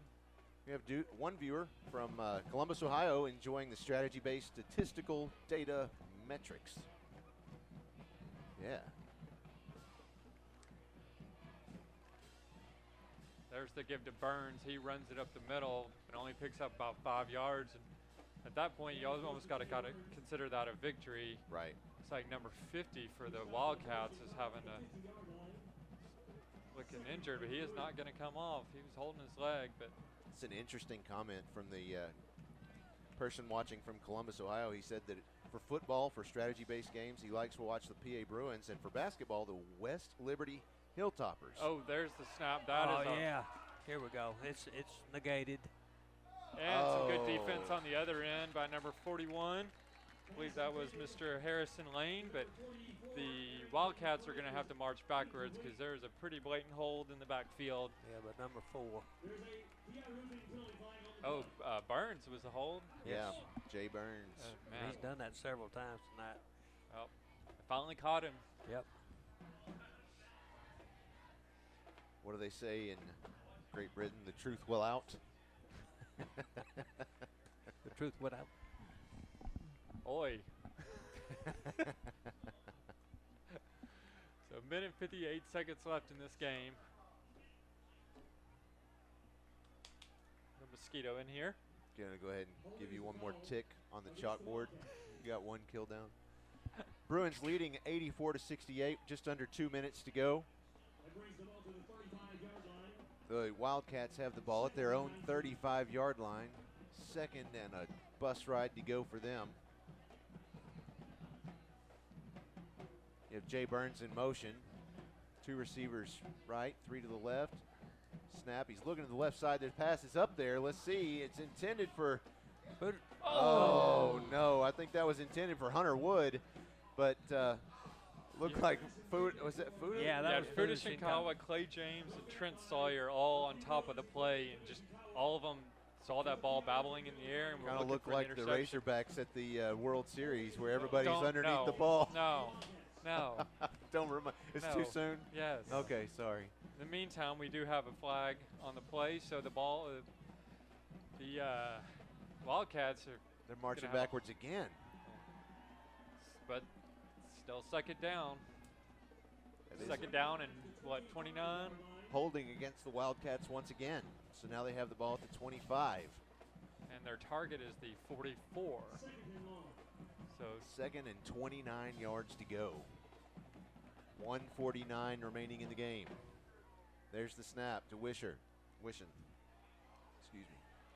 He's going to run to the right side. He's looking to pass. The pass is out there, and it was bobbled and incomplete for Liam Taylor. The entire crowd that was right in front of the PA Bruin fandom, they held their breath. Oh, I think I did too. I mean, from all the bobbled pass catches we've seen tonight, everyone fully expected that to somehow end up in his hands, and when it didn't, it's a bit of a surprise. Right. Got another flag. Another. Are they marching backwards again? Yes. Wow. That would make it second. Is that? That's not loss of down either, is it? No. So it'd be second and 39. What was the call? Holding. Holding again. Wow.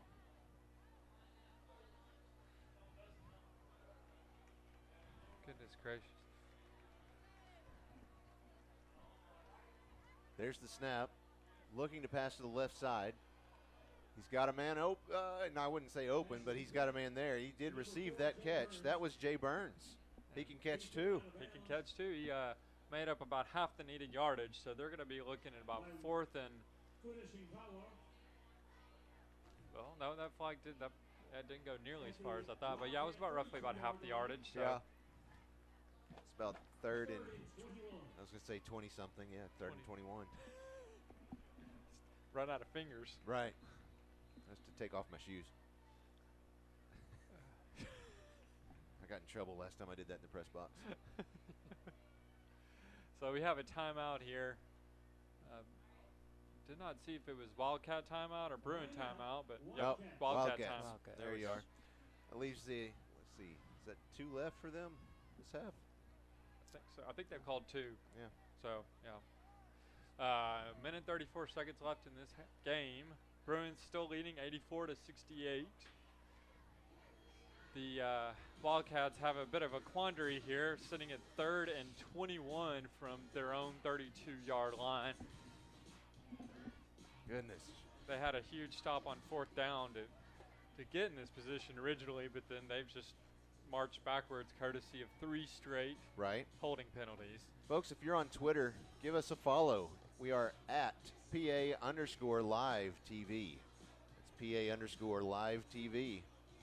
Make sure to receive all of the updates, see what's going on around the school. We don't just cover football. Get other sports in there. We get a lot of the things from the theater department. We get your folks band with concerts. Students out there, there is actually a vast group of Twitter accounts to follow that we're going to try to have for y'all the next time we're on the air. That's a good idea. There's the snap. He's looking to pass to the left side. It's up in the air. He's got a man down there, but he's got 2 Bruin defenders on top of him, and that's got to be offensive passing interference, but it's not. It might have been uncatchable, but yeah, it was. He tackled him to keep him from getting to it. Most definitely. I also saw a helmet fly off initially. I'm not sure who's going to have to come. It looks like number 66. Yeah. That's Benton Barnes from the offensive line. Yeah, there's a ton of different accounts. I tell you what, you follow the main Pulaski Academy account, and I'm sure they'll retweet anything. Absolutely, you can start seeing there's theater department, there's music department, STEM, Steam. art, STEAM. Of course, us. I had a choral department. Yeah. Oh, he's going to keep this one and run it across the 35. He's across the 40. Wishing still has it. He's on his feet, and he's going to be brought down. I think if there is a side judge right there. Well short of the first down, so they've got to be careful. You know, it looked from this angle, and obviously since there was a side judge right there, it wasn't. But from this angle, it did look like there was maybe an inadvertent face mask, and they've got to watch that because that's another one of the rule changes this year is inadvertent rule change or inadvertent face mask. It doesn't matter. It's still just a face mask. 15-yard penalty, automatic first down, which is not what you want to see from the Bruins there. Thankfully, it didn't happen. So turnover on downs, big stop by the Bruin defense. Well, this is a great position to be in for the Bruins. They're on the Wildcats' 40-yard line to begin with 1st and down. A minute 15 on the clock. This ought to be the ball game, really. We'll see. Let's see if they set up. I'm not saying that. They're going wide. Bruffets looks like he has 17. That is a good question. Charlie Pfizer, sophomore quarterback's out there. Take the snap. He Charlie's throws it to number 86. Got a bunch of numbers we don't know. That's Zach Biagioni. I'm excited to say that one. Yep. Zach Biagioni. They're both of those players are sophomores. It's great to see Zach out there. 56 seconds and counting, and Zach Biagioni, another member of the wrestling team. Very nice. A lot of multi-sport athletes out here. I'm telling you. Just on this play alone, you got Jalen Witcher, Biagioni, or as his teammates jokingly call him, Biagani. There's the Ruffin takes the snap, hands it off to Pfizer. Pfizer is brought down. He's stopped at the 36-yard line, it looks like. He's brought down by several Wildcats, led by number. Goodness. And the Wildcats are walking off or onto the field as the clock ticks down 9. All right. That's the ball game. It looks like your final score from Joe B. Hatcher Stadium tonight, 84-68, as the Bruins win this one over Har-Ber. I'm telling you what, this was not a repeat of last year. No. And they came here to fight. It looks like they obviously did their homework. Yeah. Wow. And I mean, I feel sorry for any team that has to face Jay Burns the rest of the season. He is a beast. He's fast, elusive, finds the holes, really aware of what he's doing on the field. He's a real good halfback. Terrifying. I tell you what, let's take a quick break. We'll come back with a little quick recap of the game tonight. I tell you what, no, let's not take a quick break. Let's see if we've got our oh, we're not going to – okay. Yeah, we're good. Let's see. We're going to get Coach Thrash, possibly. yeah, it looks like we're going to talk to Coach Thrash. No? I'm not sure who he's going to. Let's see. He's chasing down somebody. We're going to go to Will Graves. I think he's going to talk to Anthony Lucas down on the field. Let's go ahead. Go ahead, Will.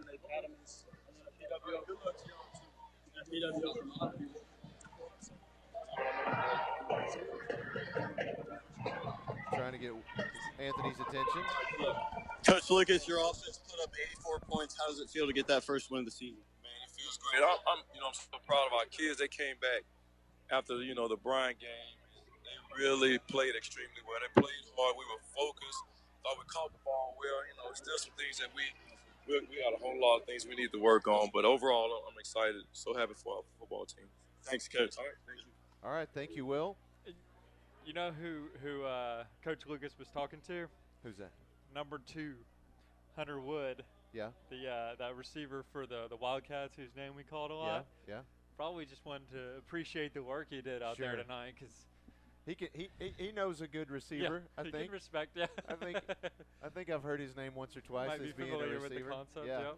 I'm telling you what, if you've ever met that man, he is as genuine as they get. I tell you what, let's go ahead and turn to our crowd mic, and we'll listen to Coach Kelly's comments to the team as we wrap things up here. I'm glad we won, but man, both teams did some awesome things, and it had to be fun to watch from a non-coaching point of view, for sure. So appreciate those guys coming down on a Thursday night, agreeing to change it, put it on TV. I want to thank, as usual, our Thursday dads for a great meal yesterday, our moms today for providing a meal for you guys. You guys are so blessed. We're in the top 1% of the world in what you have, and I hope you guys understand that. So I thank God for that. Appreciate our Spirit Squads on a Thursday night. Didn't see your performance. How was y'all's? Scale of 1 to 10. And then I saw the Bears out there. I just stayed and watched the Bears run around out there and do their thing. And the Bears, you did a nice job too. I hope our chain gang can hear me. Michael Kuhlander and the guys, appreciate you guys so much. You guys get nothing. You come out there and stand and 5 hours in the heat and do all that. I'm very thankful to be part of Pulaski Academy. I'm very thankful to have this group of men leading our guys and being the role models they are. And I'm very thankful that we've got another group of guys, as small as it is, that have decided to step up and carry the torch for Bruin football in our program. And it's like we've been saying, guys, a lot of guys put in the time, the effort, the sweat, the energy to get it here. And it's your job when you sign up to play to step up to the plate and keep on carrying that thing and carry it to another level. Appreciate Fearless Friday for the game tonight, all the trouble they put in. Appreciate we've got overtime here, we've got NFL films here, and they all came to watch a great football game and they got to see that. Thank Kanan Sandy and his mom for coming down and always supporting us. #1 Razorback fan, he's getting close to the #1 Bruin fan. But I'm very thankful again to our coaches for the time and effort. I'm very thankful to you guys. Football's hard. And we've had our ups and downs, and we've had some roller coasters and all that, but I hope at the end of it, we love each other. I swear, I love you, and I'm just pushing you as hard as you say you want to be pushed and what you say you want to be. I'm very thankful to my wife for putting up with the ups and downs and the roller coasters the last 2 weeks. It's been tough on the family, and I appreciate you. Happy birthday, especially to Chris Jones. Today's Chris's birthday. Chris has been on the Bruin backers forever. Few kids that came through, Razorbacks, all that kind of stuff. Appreciate our administration and the support they give all our athletic programs. Is it his birthday? How old are you? 37. He's at 37. So he had his oldest one when he was 16. Now, I'm very thankful. My guys, we've got to get better, right? We've still made a lot of mistakes. We got a lot of long ways to go, and I promise you, we've got a team that is up next. We get a week off to kind of heal our bumps and bruises and perfect things, and we're going to have to before we go to Nashville. Tomorrow, during the period, we're going to watch some film, and then after school, we're going to do some light stuff. So come prepared. We're not going to we're going to go in just no shoulder pads and no helmet. Just we're going to run around a little bit and do a few things. All right, looks like he's going to wrap up those comments, kind of telling them what to expect at practice. So another great win for the Bruins. I tell you what, though, the Har-Ber Wildcats cannot be unhappy with their performance there's tonight. no hanging their heads on the other side of the field. Absolutely not. They did a good job of holding our defense and putting plenty of points on the board. I say probably more than many other teams, especially. I mean, it's just incredible how we've got over a 150-point game here. It's insane. You just don't see that very often in high school. No, and this is not, this is a 7A school and a 5A school coming out here. And, of course, we started the season last year with this same game up there at Har-Ber. And it's a bit more of a defensive struggle, if you will, even though it was. The Bruins did score 40 points. But, it was. This is apples and oranges, no, if you will. Just a completely different thing altogether. So, Brooks, are you ready for stats, or you want me to do the bear claws? No stats. You just do the bear claws. There we go. So on offense, I'm gonna go ahead and give it to Braden Bratcher. Okay. He, after the championship game last year, with the interceptions he threw and the struggles he had, it's good to see him bounce back and show a lot more confidence, throwing the ball, running the ball. I think he is deserving of that tonight. On the defensive side, I'm gonna go ahead and give it to Chris Connell. We didn't have a whole lot of big stops, but it feels like he was in on them or helped pressure the quarterback into making mistakes when they needed them. And the 3 or 4 times he did have some big tackles for loss, and they came at crucial times. Certainly did. Yeah, and then for the wild card, now I know I said I was trying to eyeball some offensive linemen or blockers, whatever, but I think Jaden Kelly's earned this one. He really has. He worked so hard in the off season to make the switch from running back to wide receiver, and I mean, when Coach Kelly said that, when he indicated he wasn't nervous about the loss of his 2 big receivers last year, it's pretty obvious now why. Because Jaden Kelly is a big playmaker. Absolutely. Huge. You throw Bratcher just several plays just threw the ball in the air to him, knowing that his receiver was going to come down with it, and he had several receptions right at the out of bounds line, and somehow came up with them. Yep. Well, we can look forward to a week off next week, and then we're on our way to Nashville, or rather Brentwood High School. It's I think I was just reminded, September 13th. Yeah, it'll be Friday, September 13th. Ooh, don't walk under any ladders or step on a black cat or something like that. That's Ravenwood. There you go. Thank you. I got to get that right. I keep saying Brentwood, don't I? It's Ravenwood High School in Brentwood, Tennessee. That's what he was reminding me of. So that's a good 6-hour drive. Looking forward to that. Do we want to thank all of our sponsors? Absolutely, we do. Of course, our pregame show is sponsored by Applied Research Center of Arkansas, just down the street. Again, they have a great walk-in clinic, and they can also take care of any lab work that you need. Go see them. We also had our halftime show from Akel's Carpet One. Thank you very much. Our game was presented by Arkansas Family Dental. You visit them at arkansasfamilydental.com. And, of course, we really want to thank the Cupcake Factory for our 4th down conversion sponsor. It's not many teams that have a 4th down conversion sponsor, and if there's anybody that can do it, only PA could. Well, the unusual thing is, as many points as they put up tonight, I think they only converted 1 4th down. Right.